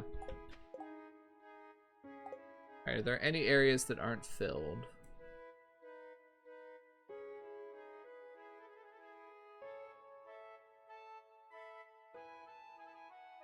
Be the first person to finish a challenge run on 1.5 money challenge? Yeah, full run, yeah. Zanji's done a summer run where he made like 25 mil. This will be the first finished full year run for sure. I don't see any missed ones, so I guess we have time to go smelt. Now that I see this, this makes more sense that the pumpkins finished around here and then we did starfruit continuing on and the mines all has starfruit in it. That makes more sense now. Because this is about how many pumpkins. It was like 1,520 or something that I loaded in the first round. Yeah, 1,526. I must have missed a few here and there because I only did 1,517 or something like that this round. So I definitely missed a few here and there. How'd I pause the time? By just pausing the game, by going to the inventory. Or do you mean like this? Pausing like this? I clicked off screen, so I'm tabbed out of the game. I have two screens. I have this screen right here where I play the game on, and then I have my other one, so. I think you missed one keg, bottom of quarry. Okay. I probably won't go back for a single keg. I think it's going to be a better use of my time to go do an iridium smelt. So that's what I'm going to do.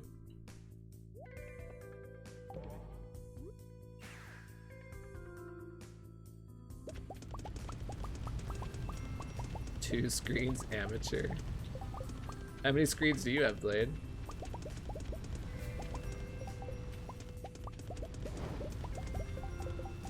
I only have room on my desk for two.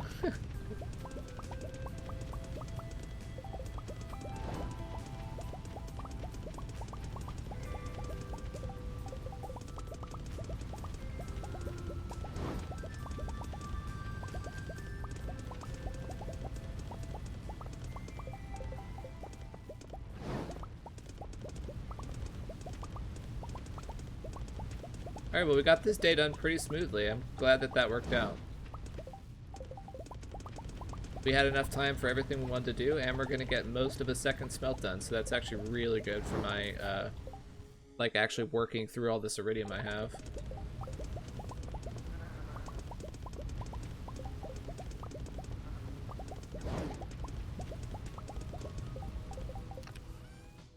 Having to take extra time off to smelt iridium is like a real drag. Don't want to have to do that.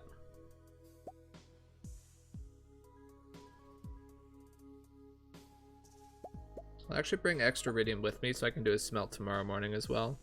Tomorrow's another Skull Caverns day.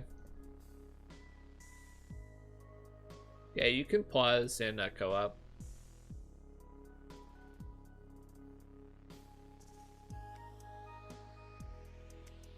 Tushi has a, yeah, Tushi has a completely overboard setup, like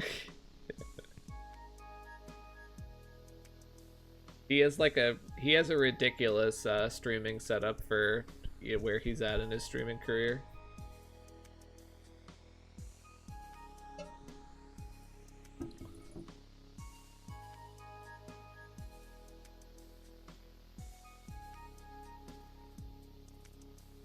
Huh, with only this much iridium left, I could probably get away with not doing a smelt tomorrow. Do a full day. Try to get another 2,500 plus run. I did Jades today, so I don't have to do Jades tomorrow.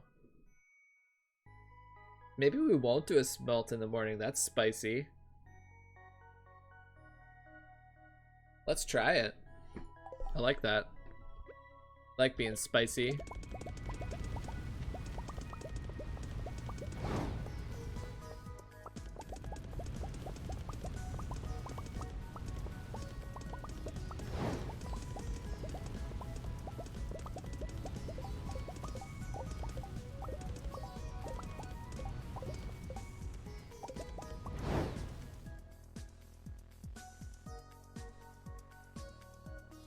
Alright, that was a little messy at the end, but whatever.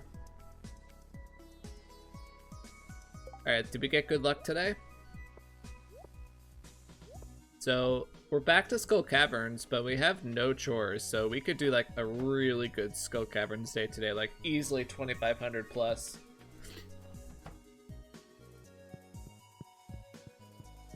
Rain tomorrow? Rain on the island tomorrow, please. Rain on the island. Yes! We got a rain day on the island. Alright, so that's our 4th rain.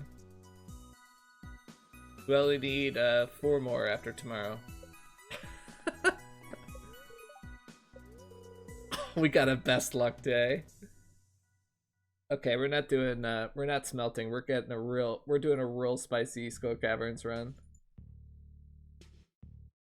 Oh, it's a perfect star drop. Holy moly. Normally I don't care that much about luck at this point in the run, but having a perfect star drop day actually does mean I'll use less ladders, so I'd be able to force the ladder pace even better.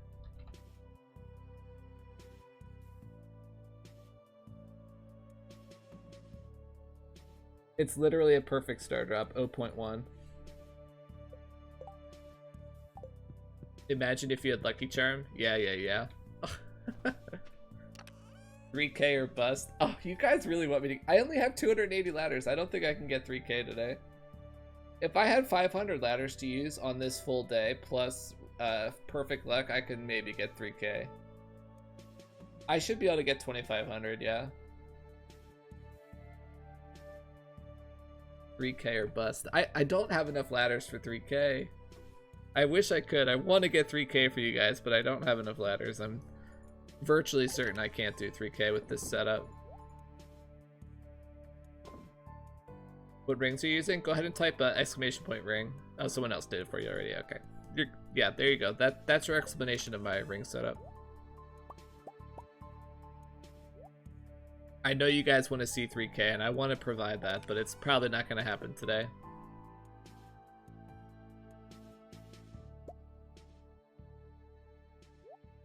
This chest is full. This chest is full too. I have no wood.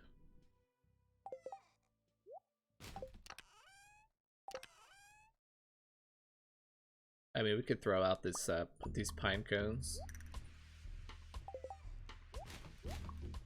Why don't you get Lucky Charm? Because I'm lazy and I didn't ever feel like running all the way over there to get it. I didn't think it's worth it. I still don't think it's worth it. But getting the perfect luck today is not going to matter all that much. It's just kind of like a cute thing. That it should help me use slightly less ladders.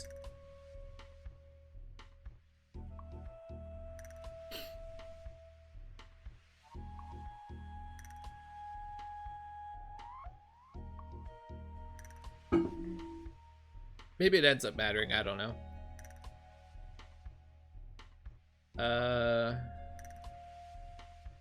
Yeah, okay, wait. Did I check? Yeah, I need to start over because I checked the luck.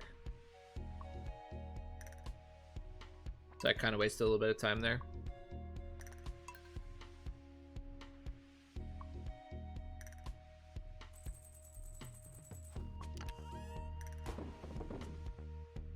It's like, doesn't make that much sense because I just spent all that time organizing my inventory, but you know, lay off my case, chat. Get off my back.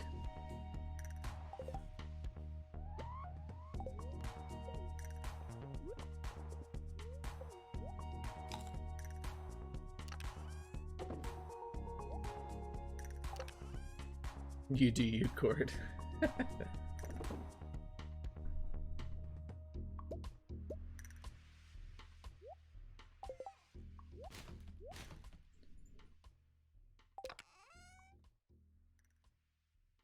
This chest is looking pretty. I like that we're starting to get a big pile of pumpkin juice in here now too.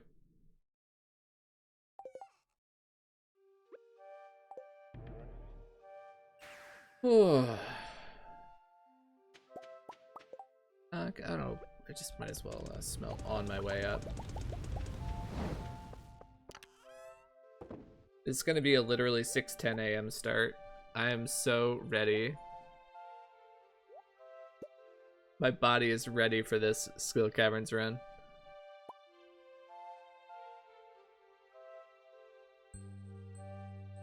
We need anything from the trader lady? No, we still have 4 totems. We're good on that front. Like, all we have to do is get our inventory sorted and just go.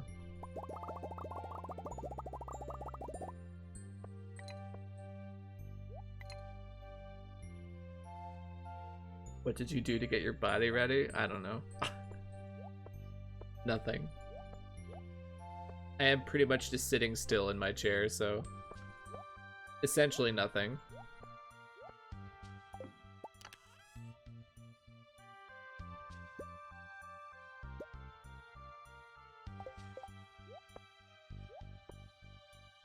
That's hot. Yikes. Are we good to go here? I say yes.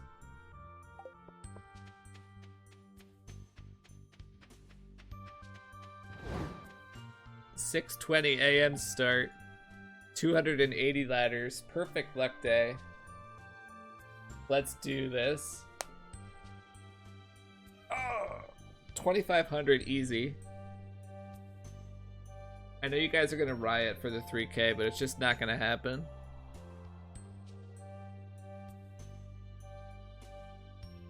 It's the 13th, so let's look at our drop shaft list. Floor 5 is our first good drop shaft.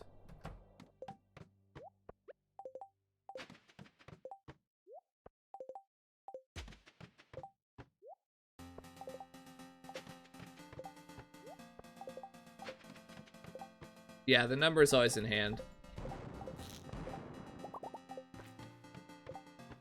I never use that total earnings as the benchmark. Floor 15 is the next one I want to check.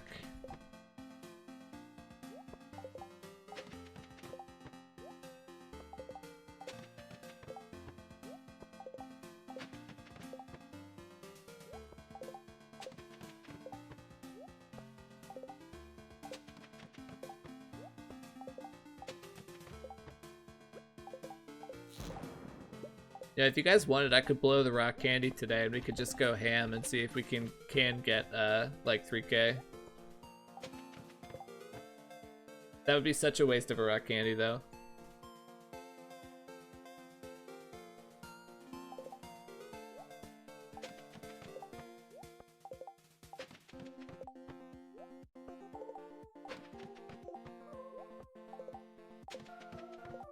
For science. That'd be such a waste, chat.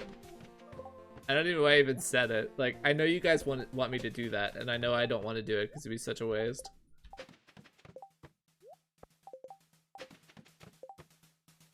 IDK what a rock candy is, so yes.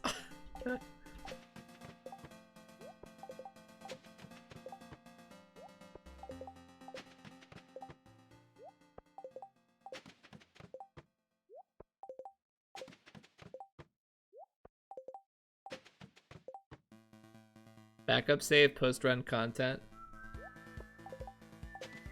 Well, if I'm gonna do that, but I want to do that on a Sunday when I have a bazillion ladders.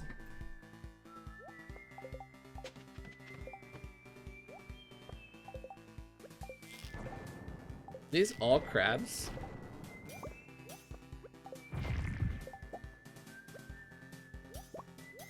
That's the most crabs I've ever seen in one spot before.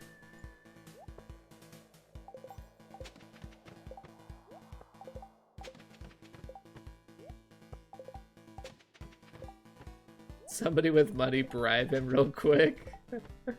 Oh dear.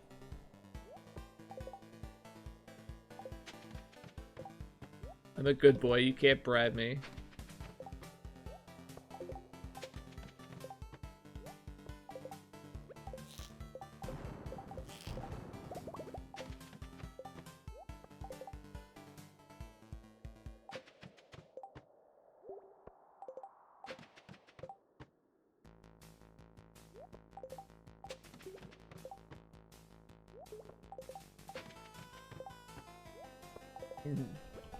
Yeah, just my luck that none of you guys have money.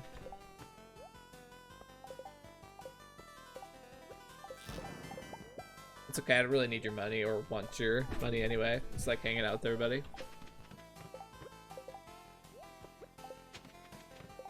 I know streamers are obligated to say that, but like I honestly enjoy the like the social aspect of Twitch more than getting money.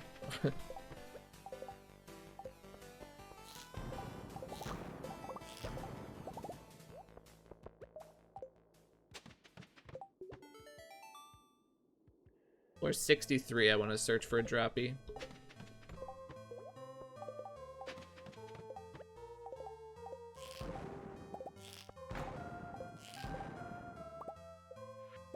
Just use a bomb here.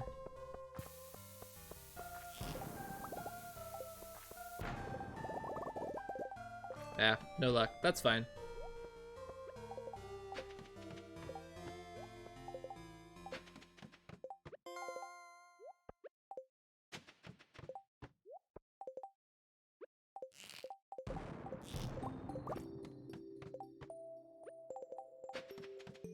You know you're here to get rich. That's kind of the funny thing about online streaming, though. It's like one of the worst ways to try to get rich. If you want to get rich, you're far more likely to succeed by like thinking of a good business idea and launching a business that turns into like a billion-dollar company than you are to make it big on Twitch. Floor 80 is the next good one.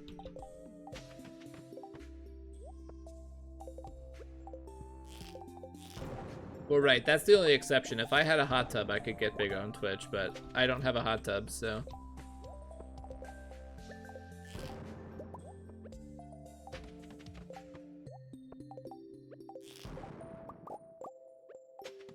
Oh, there's a ladder right there. Oh well.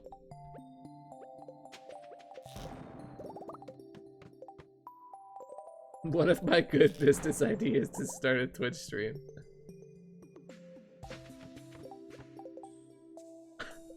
I'm going to advise you that your dreams are unlikely to come true.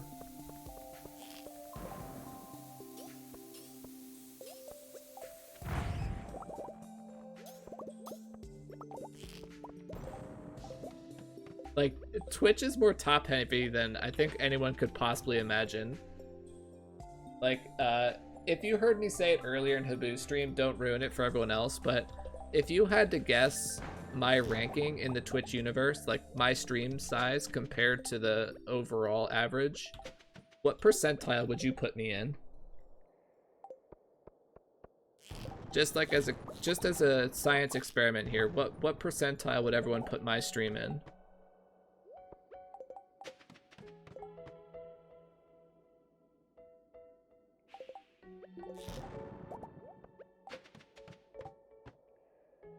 Dev top 0.00001, you're amazing.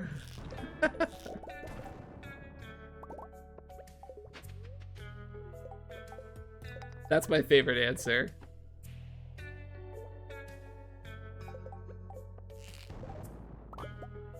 Okay, so you guys are all way off, and this proves my point, and I'll bring up the actual rankings so that you can believe me.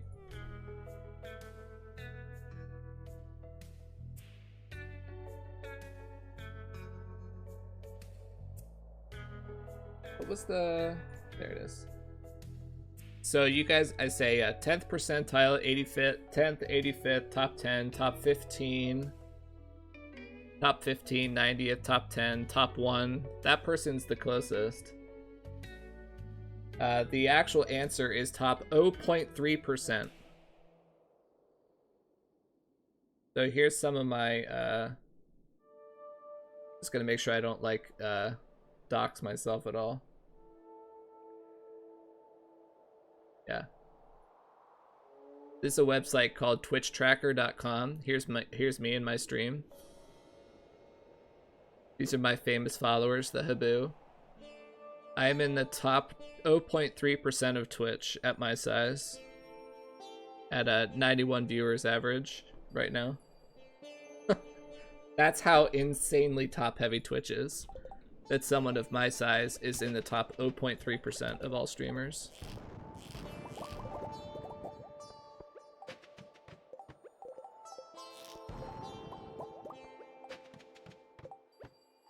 And I can tell you No, that's not the Stardew category. That's across all of Twitch.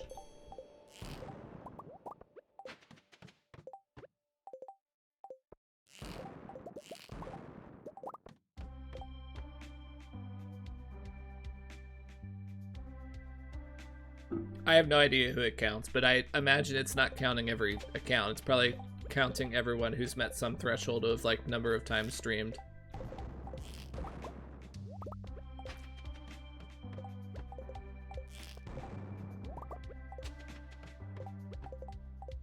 Like Twitch keeps track of all of your stats, like of your streaming achievements. So like it's probably tracking someone who's met a certain number of achievements for time streamed.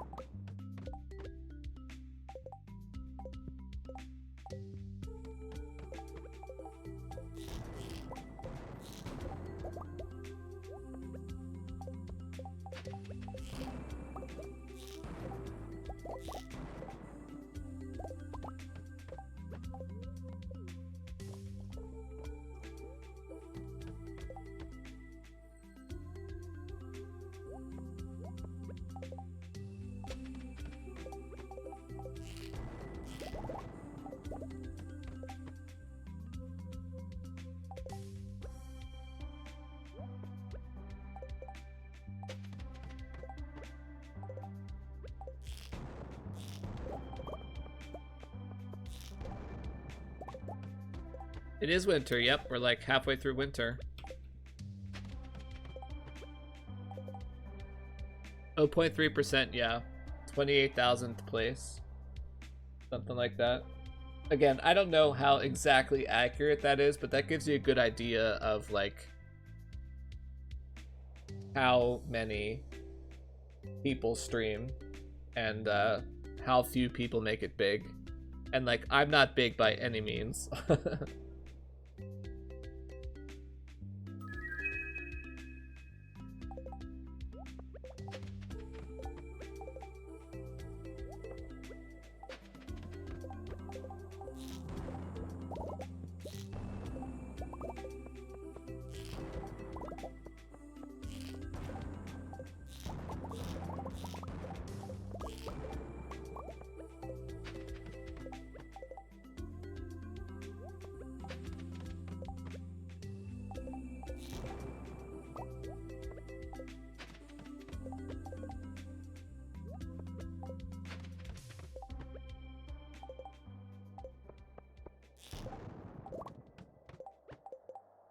I mean, regardless of whether the 0.3% is exactly accurate or not, or like who it counts or what, it's still like a decent indicator of like the size of a streamer, like, and what percentile they're in,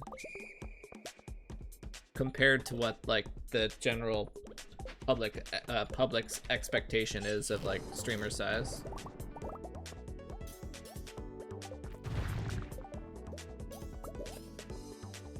You get kind of skewed when you see someone like that has like a massive number of followers.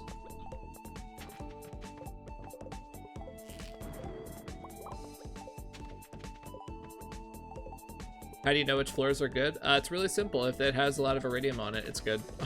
I don't mean to be facetious, but like that's literally the test. If it has a lot of iridium, it's a good floor. Iridium is these like blue-purple nodes.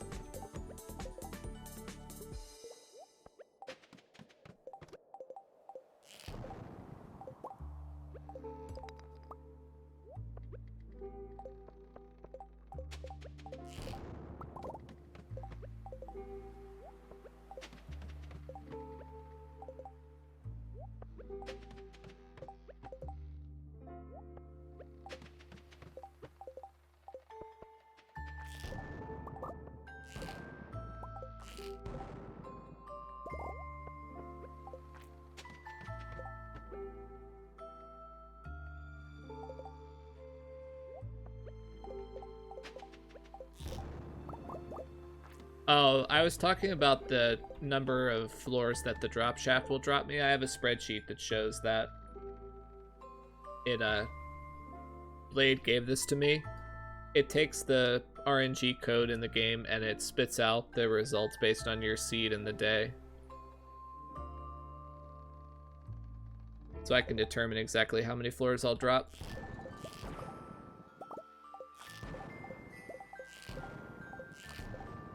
I don't have any way of determining if I'll get a drop shaft though. It's just like, if I get a drop shaft, how many floors it'll go.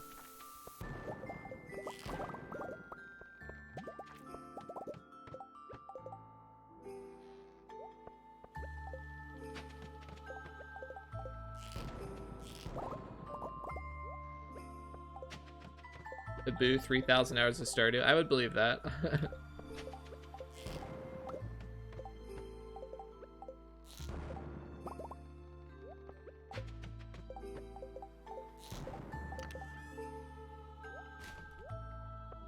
It's a pretty good item.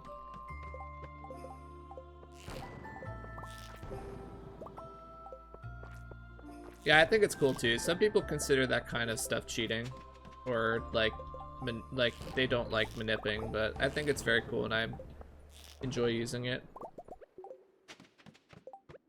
I think it adds like a highly technical aspect to the execution part of the game, so I think it's very cool. In my opinion, it's like the equivalent of like people talking about like the tech they've discovered in a speedrun.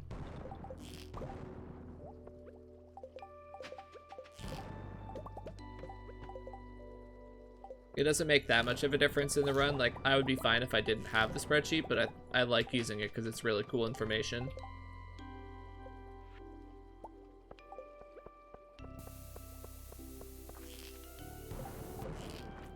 Okay, I'm not going to be able to hit that shot. Like, even if I get the right spot, it's not going to actually get break.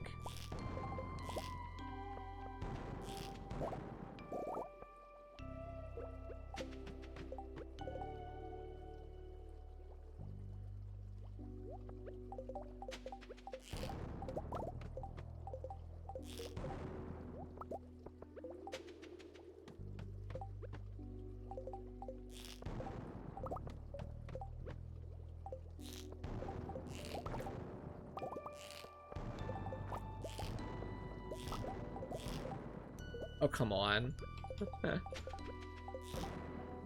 I know that's not me missing, that's the game being quirky.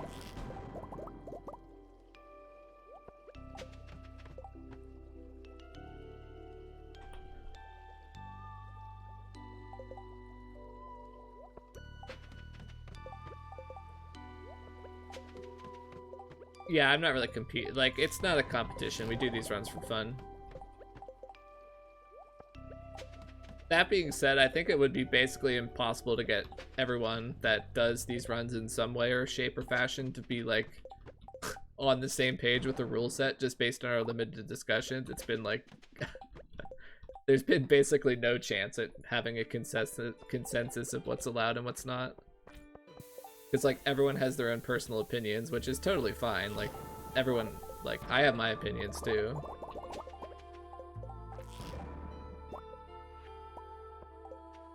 But we've never been able to come to any kind of consensus, and the only way we would have a consensus if it was basically like, okay, nothing's allowed. You have to play the game completely vanilla with nothing. Or everything is allowed, and the only thing you can't do is mod the game or whatever. Because like, even to the point where we'll probably never agree on what's a glitch and what's not.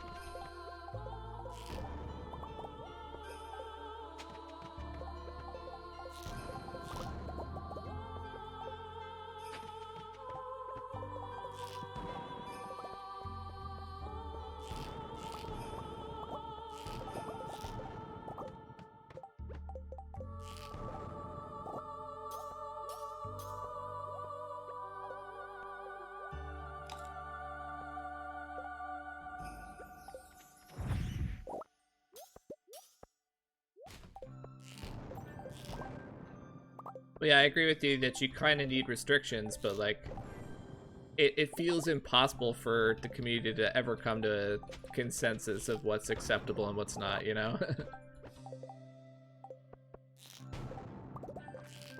Just every human being is different and has different opinions about things, and like you're never gonna be able to change that. I think about the only thing everyone agrees with is that the casino sucks and that casino money strats are banned. I think that's about the only consensus that we have at this point.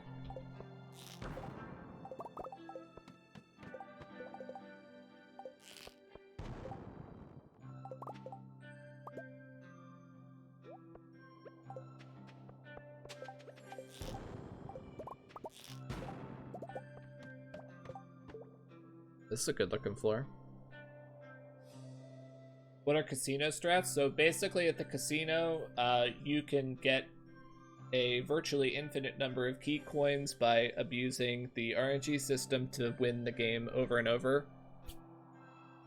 And then that virtually infinite number of key coins can be turned into actual game currency by buying farm warp totems with that key money and then selling those farm warp totems to the bin over and over and over, and you can do that virtually infinitely. So it's a virtually infinite money source that that takes forever and in real time. So it's completely like, again, this is just my opinion now, like that was the description of the strat, but this is my opinion, is that it's completely against the spirit of the game to do that.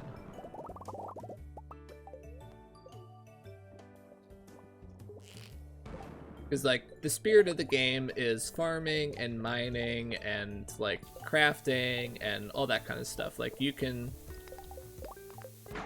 debate what should and shouldn't be allowed within that framework, but that's what the spirit of the game is, in my opinion. Whereas like going to the casino and winning the game over and over and then getting money from farm warp totems, that I think that's pretty clearly against the spirit of the game.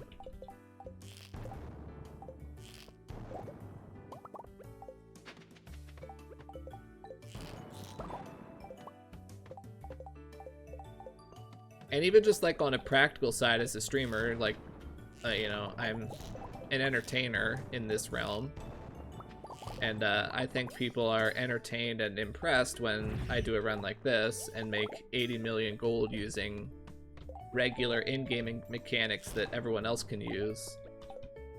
Whereas like doing the casino would just be kind of like, oh, so you just got the money on a technicality, you know? It's like no one would think that was cool. They would just be like, oh, okay, whatever. I'm gonna go watch someone else now.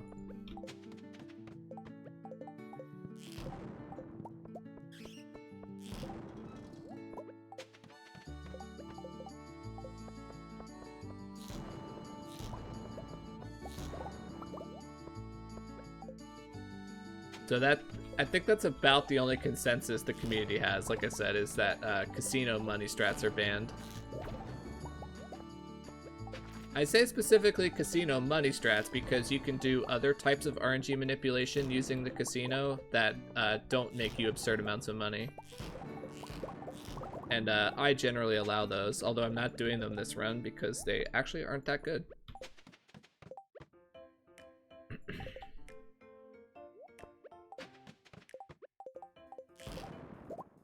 Oh yeah, I'm almost out of solars again.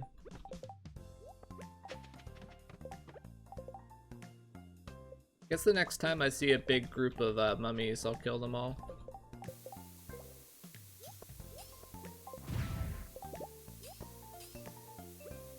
Or the bats too. I'm getting so lazy about the bats.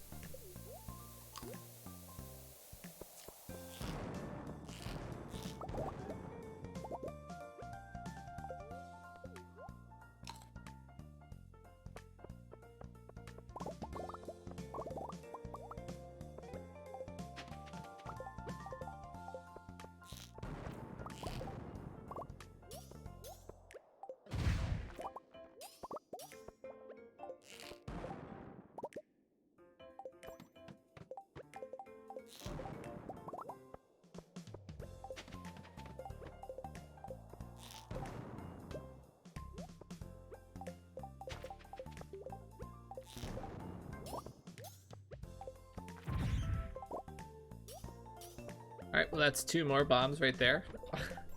Poggers.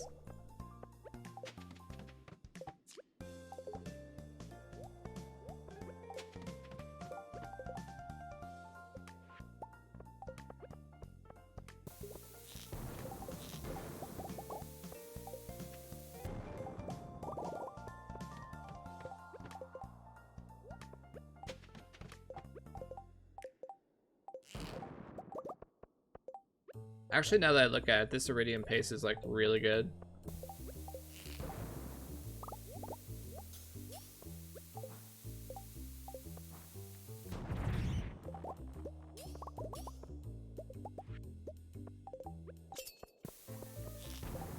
Yeah, this is really good Iridium pace, and this is a really good floor too.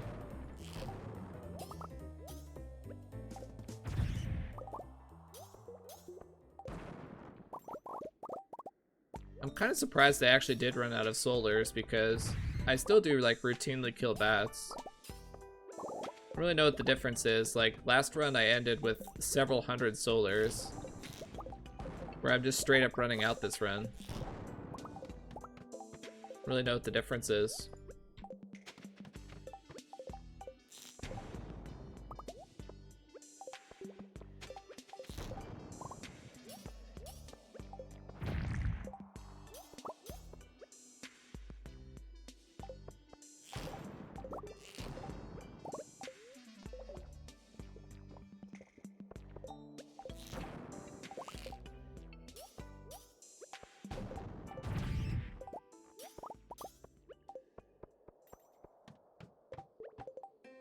I mean, just to wrap up the conversation about like what's allowed and what's not and how we'll never come to a consensus, like think about today people that were on the Discord thread. It's like we can't even come to like a complete consensus about whether the hammer combo is a glitch or not. Like I thought we had completely settled that one.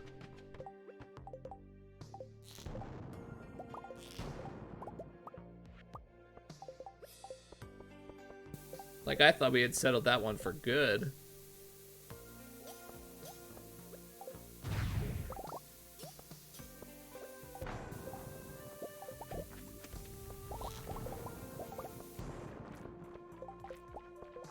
Well, when I talk casino manip, I'm not referring to like manipping the casino itself. I'm talking about manipulating daily RNG using a terminal in the corner of the casino. It's a completely different strategy.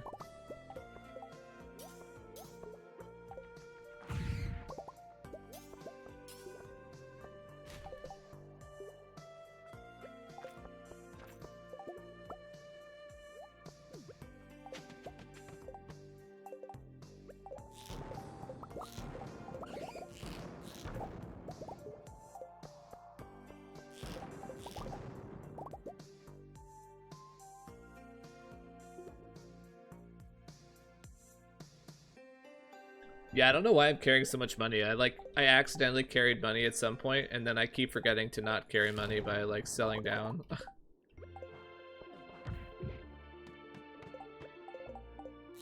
It wasn't intentional, I promise.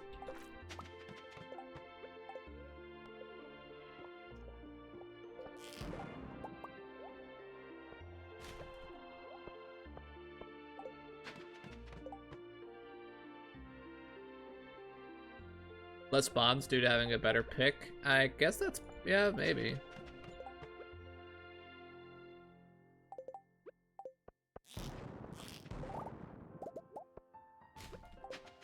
Yeah, I mean, that's kind of the impression I had too, is that Concerned Ape has fixed quite a number of bugs surrounding the hammer combo, and he's nerfed the hammer combo, but not removed it. So I think it's pretty clearly considered like a quirk slash feature now rather than a bug, because like he's literally changed the way the mechanic works without removing it, so.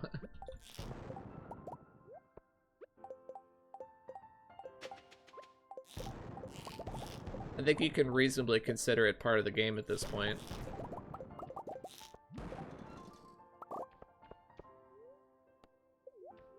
Oh, I should have killed that bat.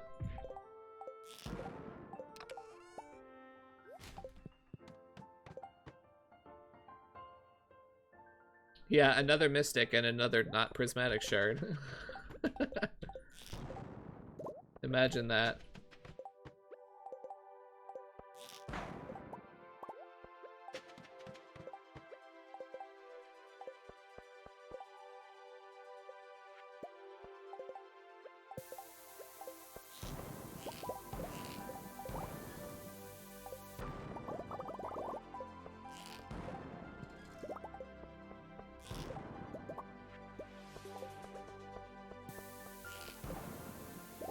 Hey, son, if you're here, what's your opinion on this ore pace? Is it hashtag mediocre? 1,000 ore at 2:50 p.m.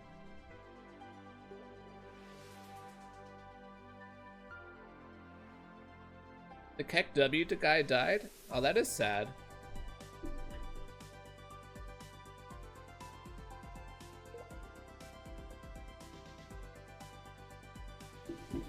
Alright, I actually need to go to the bathroom again.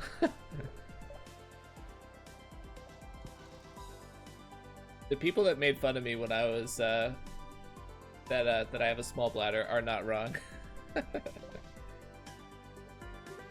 I also drink a lot of water during stream, so. But yeah, I'll be right back. And then we'll finish off this day. Enjoy the alley cam.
Shit, tuned into a chair stream.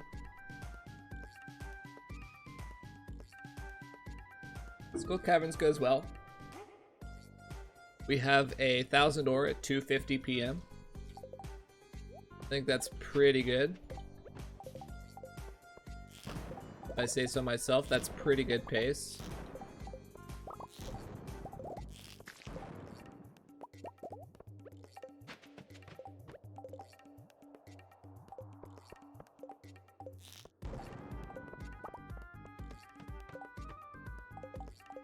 Iron's looking pretty good too.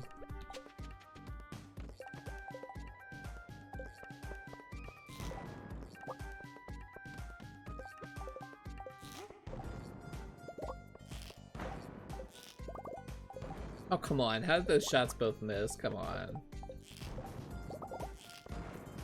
Game's gotta give those to me. I deserve it.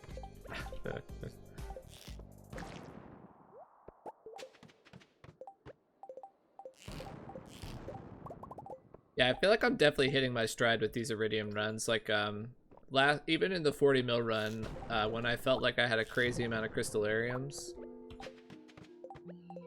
I was like never getting consistently over 2k runs.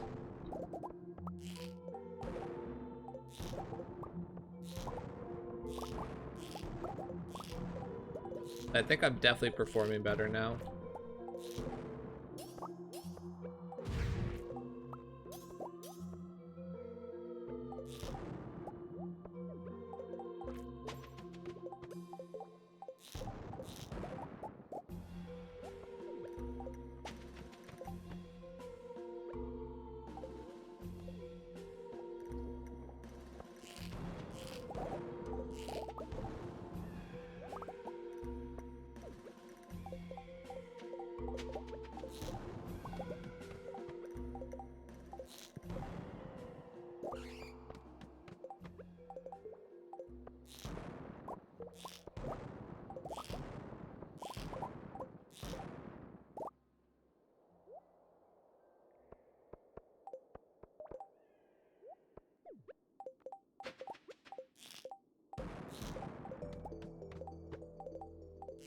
Really not sure why that went straight through the Iridium node, but, you know, whatever.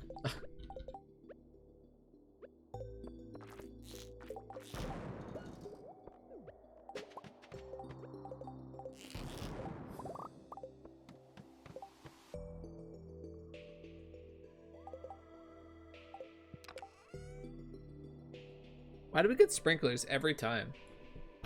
Like, I swear the last, like, 7 Skull Caverns runs have had sprinklers.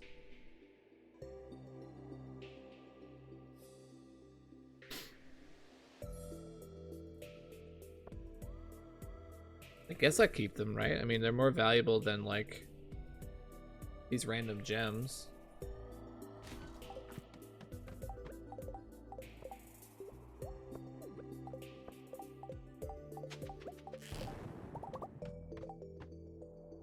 If you were fishing for treasure floors more, would you allow Calico Jack coins for magnets to use? I honestly don't really know what's entailed in that. Like, what do you have to do to get those coins? Is that just winning the mini games?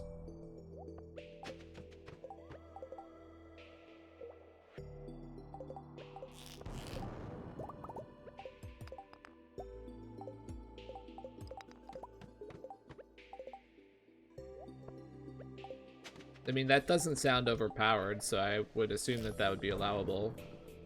So that would actually be using the casino for a non-game breaking purpose. So I could see that being allowed.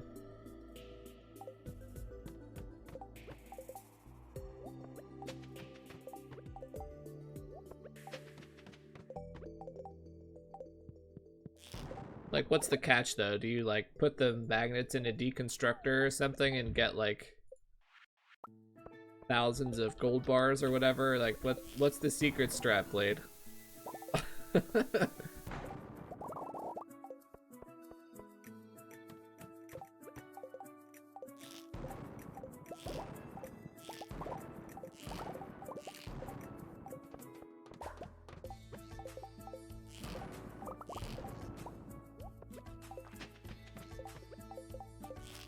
Just theory crafting? Oh, fair enough.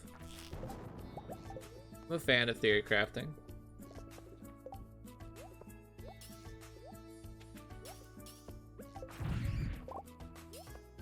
The only problem is that I can't fathom fishing being profitable enough to do at the point at which you have the casino open, because, like, you know that you can't get the casino until the 3rd of summer, so like, in what universe would I still want to be fishing by summer? Like, that's the only problem I see with that idea.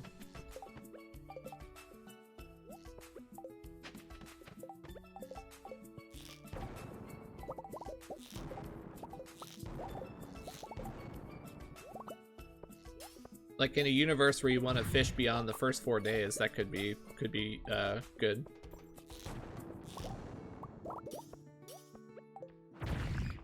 But I'm having a hard time fathoming that universe, I'll admit.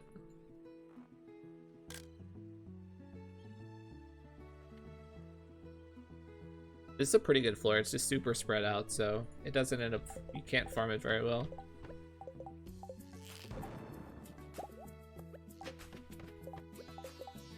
How much money were you making, or theory crafting, that you could make with the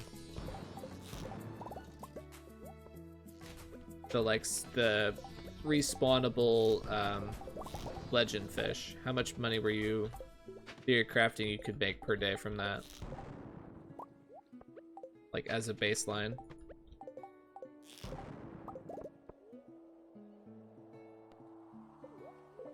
Clay farming kills fishing? No.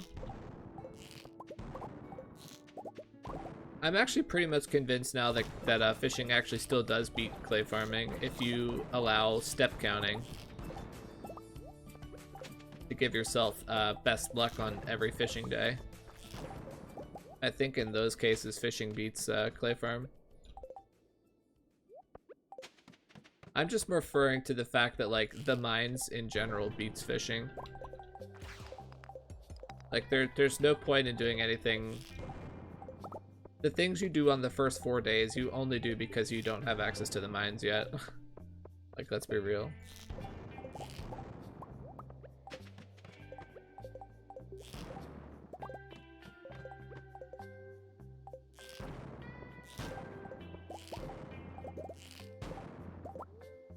Like, even the new void farming strategy that Zanji and I came up with is, like, it blows fishing and clay farming out of the water.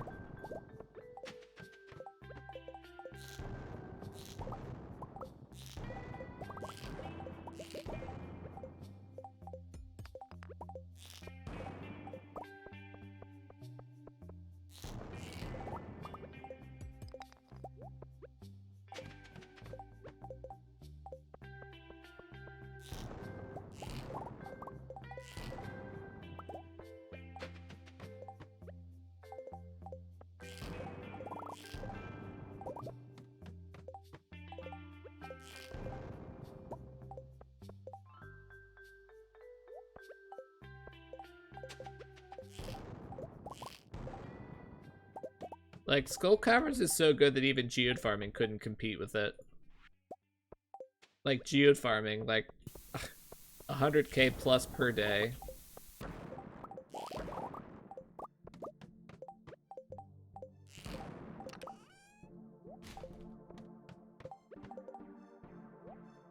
Skull Caverns is better than that, even. You didn't come up with the number, need to test it? Yeah, fair enough. For some reason, I thought I remember you theory crafting that money with someone. Might have actually been that guy, Zamiel.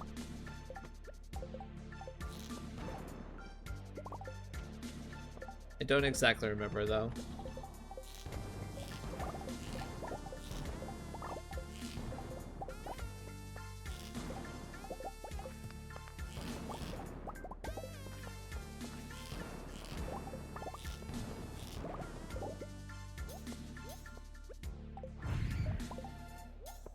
That was actually a 1 in 400 bat to get 2 energy tonics.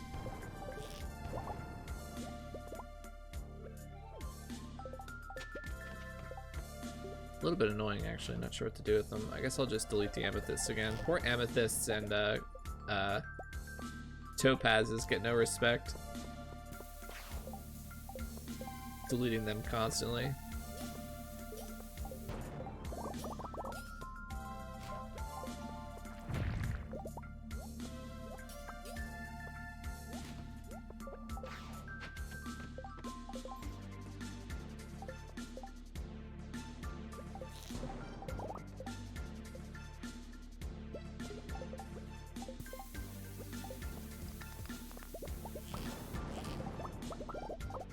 I can actually use small but mighties risk-free now because I don't need the copper anymore. Like, I can feel good about small but mighty strats.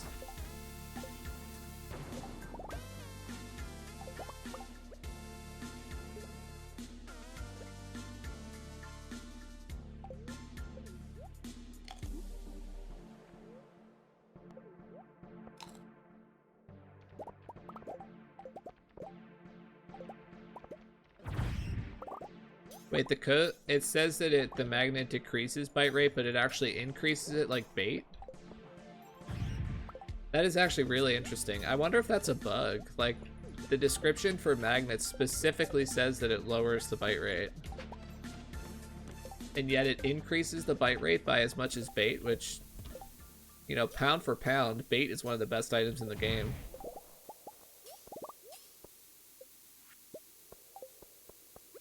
I'm gonna say that sounds like a bug.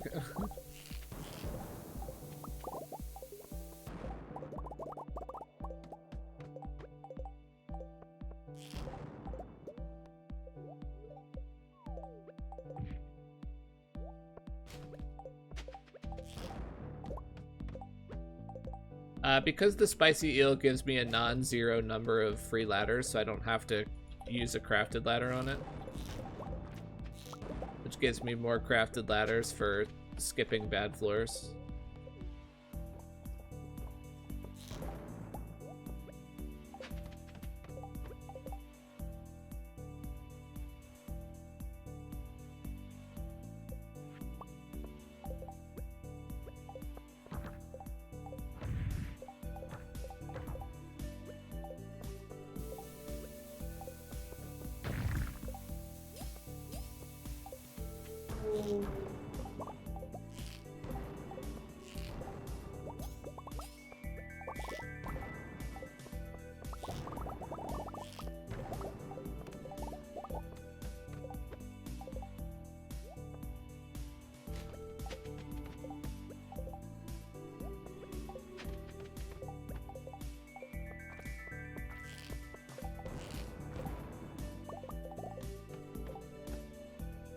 You just keep crab cake up when killing monsters.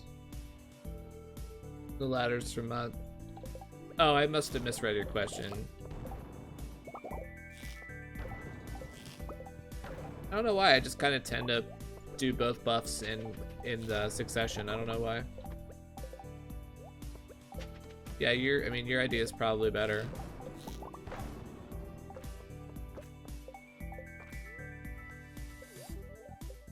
The only thing I'll say is that +1 defense makes very little difference, so it's kind of like it doesn't matter too much in either direction. But yeah, it would technically be a slight improvement to keep the crab cakes up while I'm killing the monsters. I would take 1 less damage per attack.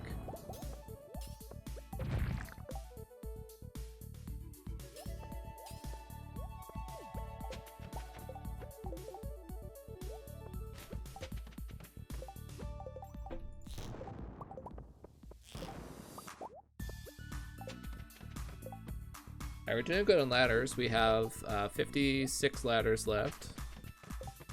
About 5 hours to go.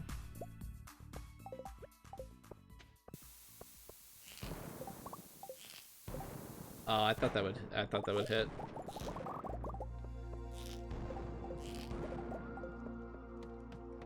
I think we're on pace for a pretty good iridium count today.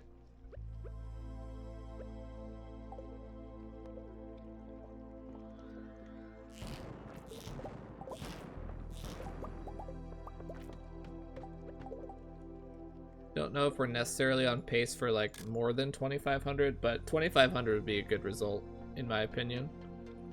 I'm just gonna go straight for the ladder. That floor is pretty spread out.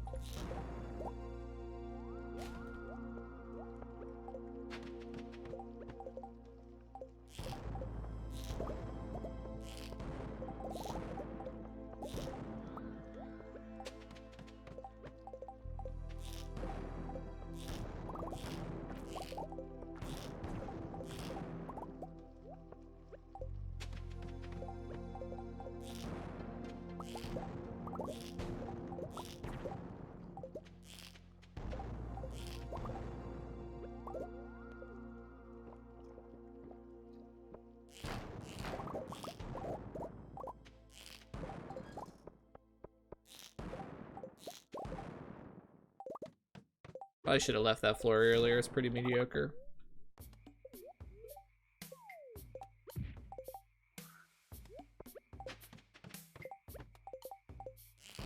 Don't really need mediocre floors at this point.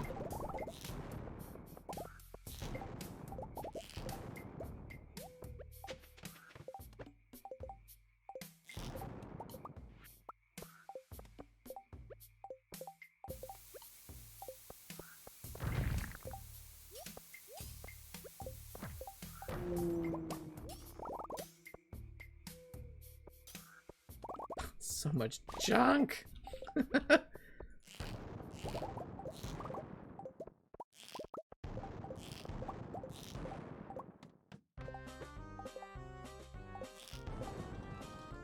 Streamer, why is your inventory always full?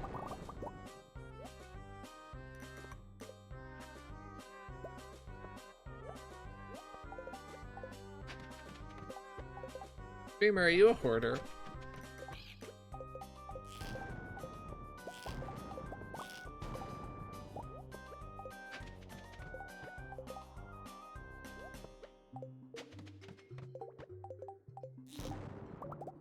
I want you all to know it's my goal in life to finish this ladder stack.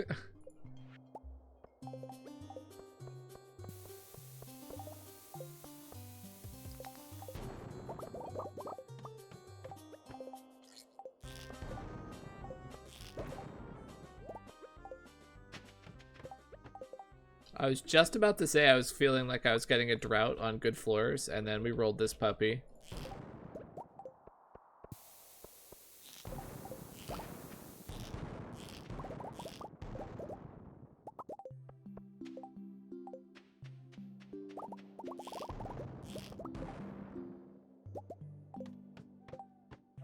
Proportion of iridium still improve after 300? Yeah, it continues to improve for a very long time in this patch. 400 is better than 300 by a noticeable amount, and you know, 500 is better than 400, all that good stuff.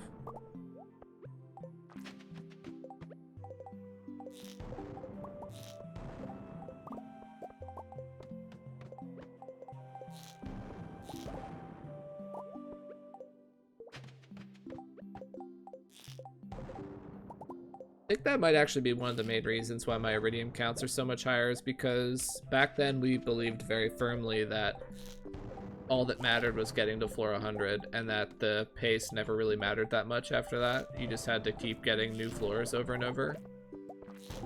And I mean, now I'm pretty confident that floor pace matters a lot still.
Enemies take knockback from you no matter where the boom is? Oh, the bombs, yeah. I guess that is interesting, I hadn't considered that. It doesn't matter where the bomb is in relation to the player, the enemies always take knockback.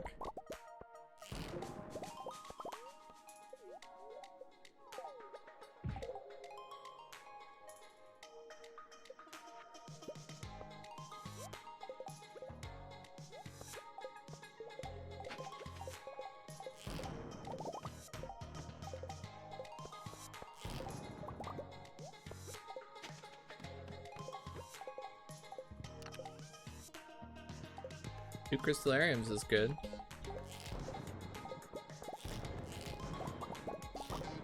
I mean, I'm not crafting anymore, but I'll take some more free ones. That is cool.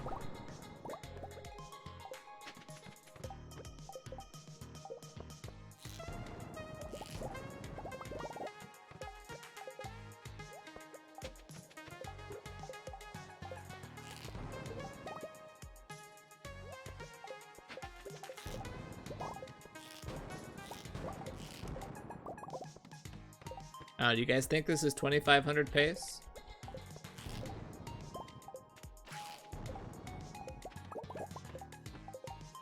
Need floors like this if we want to get that.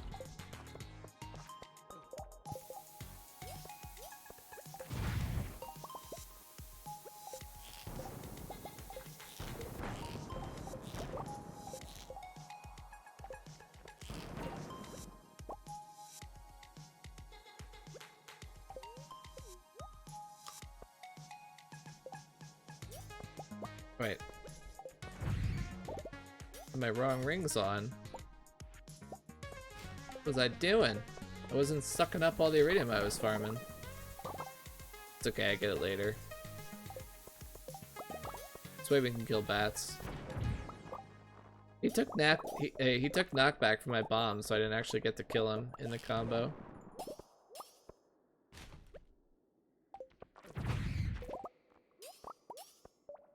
Ooh, a free bomb, nice.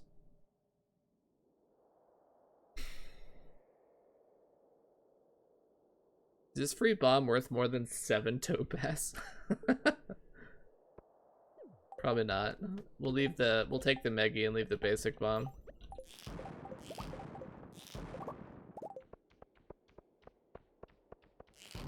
Music ended, that's sad.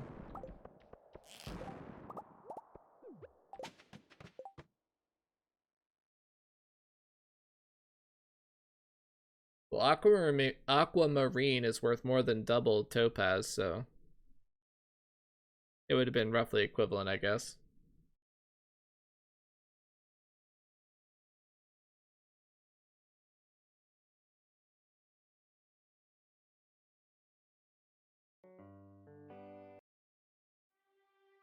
Listen to the Zelda music. I'm in the mood for that.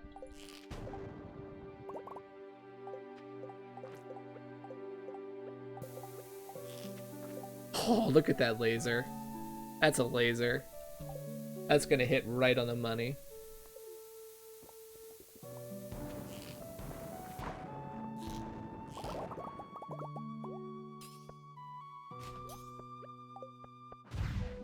Wow, streamer, you're really good at using explosive ammo.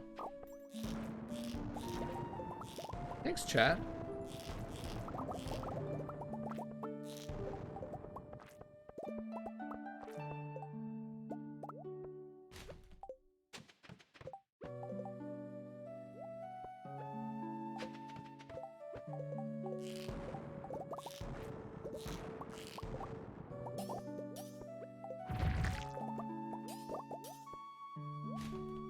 It's 600 iron. We're looking pretty good on iron. We're easily replacing, I think, right? I mean, even if we're not exactly replacing, like 700 shots for tomorrow is more than enough.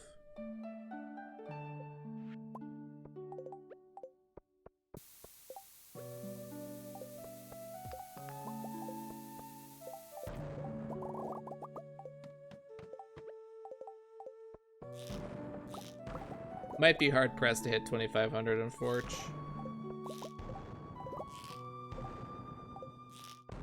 It's just so hard to hit numbers that big. Like, it's so much has to go your way.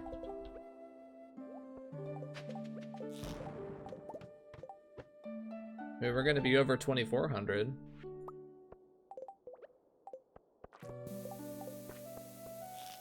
Like, we're regularly surpassing my old PB at this point, so like I'm happy about that. It's just like that one 2,500 run, I'm not sure how I'm gonna be able to replicate that frequently.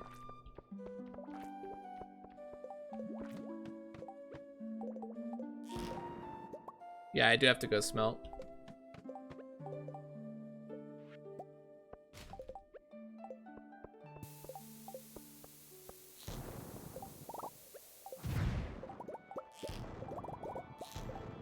So that's really the only way to replicate that, or to get it that frequently on your own, is to just not have to go smelt at the end of the night. Oops, well I guess we wasted a bomb.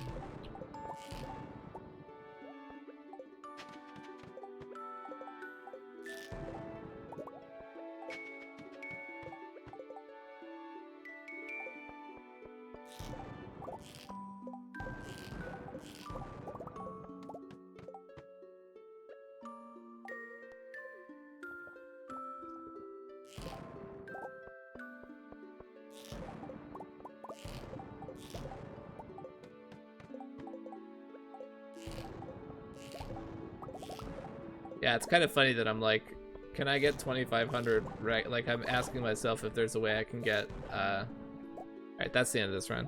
If I can get that much, like, routinely, but, like, that's obviously a ridiculous amount. Like, 2,457 ore is, like, a fantastic amount to get in a single day.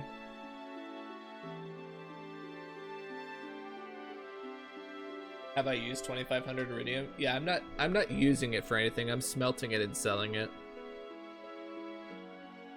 It's basically my form of currency. When I need gold, like game gold to buy stuff, I measure if I can afford it based on my number of iridium bars. Use it as ammo. 2455, thank you very much. No, no, no, I have 3 smelted bars, those count. That's another 15.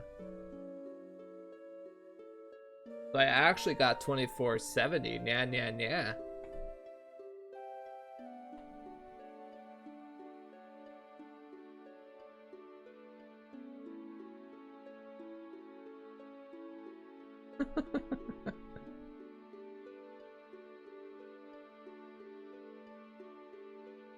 Alright, I mean, we're keeping this day, right? Like, there's not really anything else to discuss here.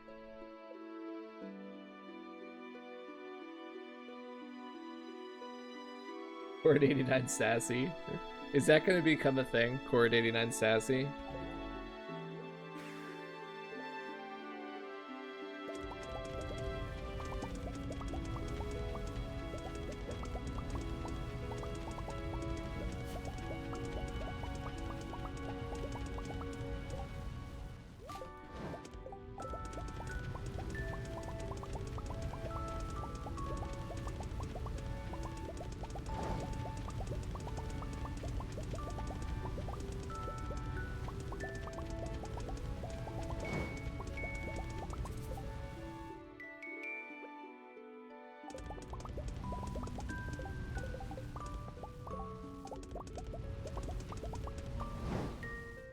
Oh, another good day. For the winter market. Ooh, good idea, thank you. Yeah, the winter market starts tomorrow. I need to buy a bunch of totems for that, because I have to go 3 days without them.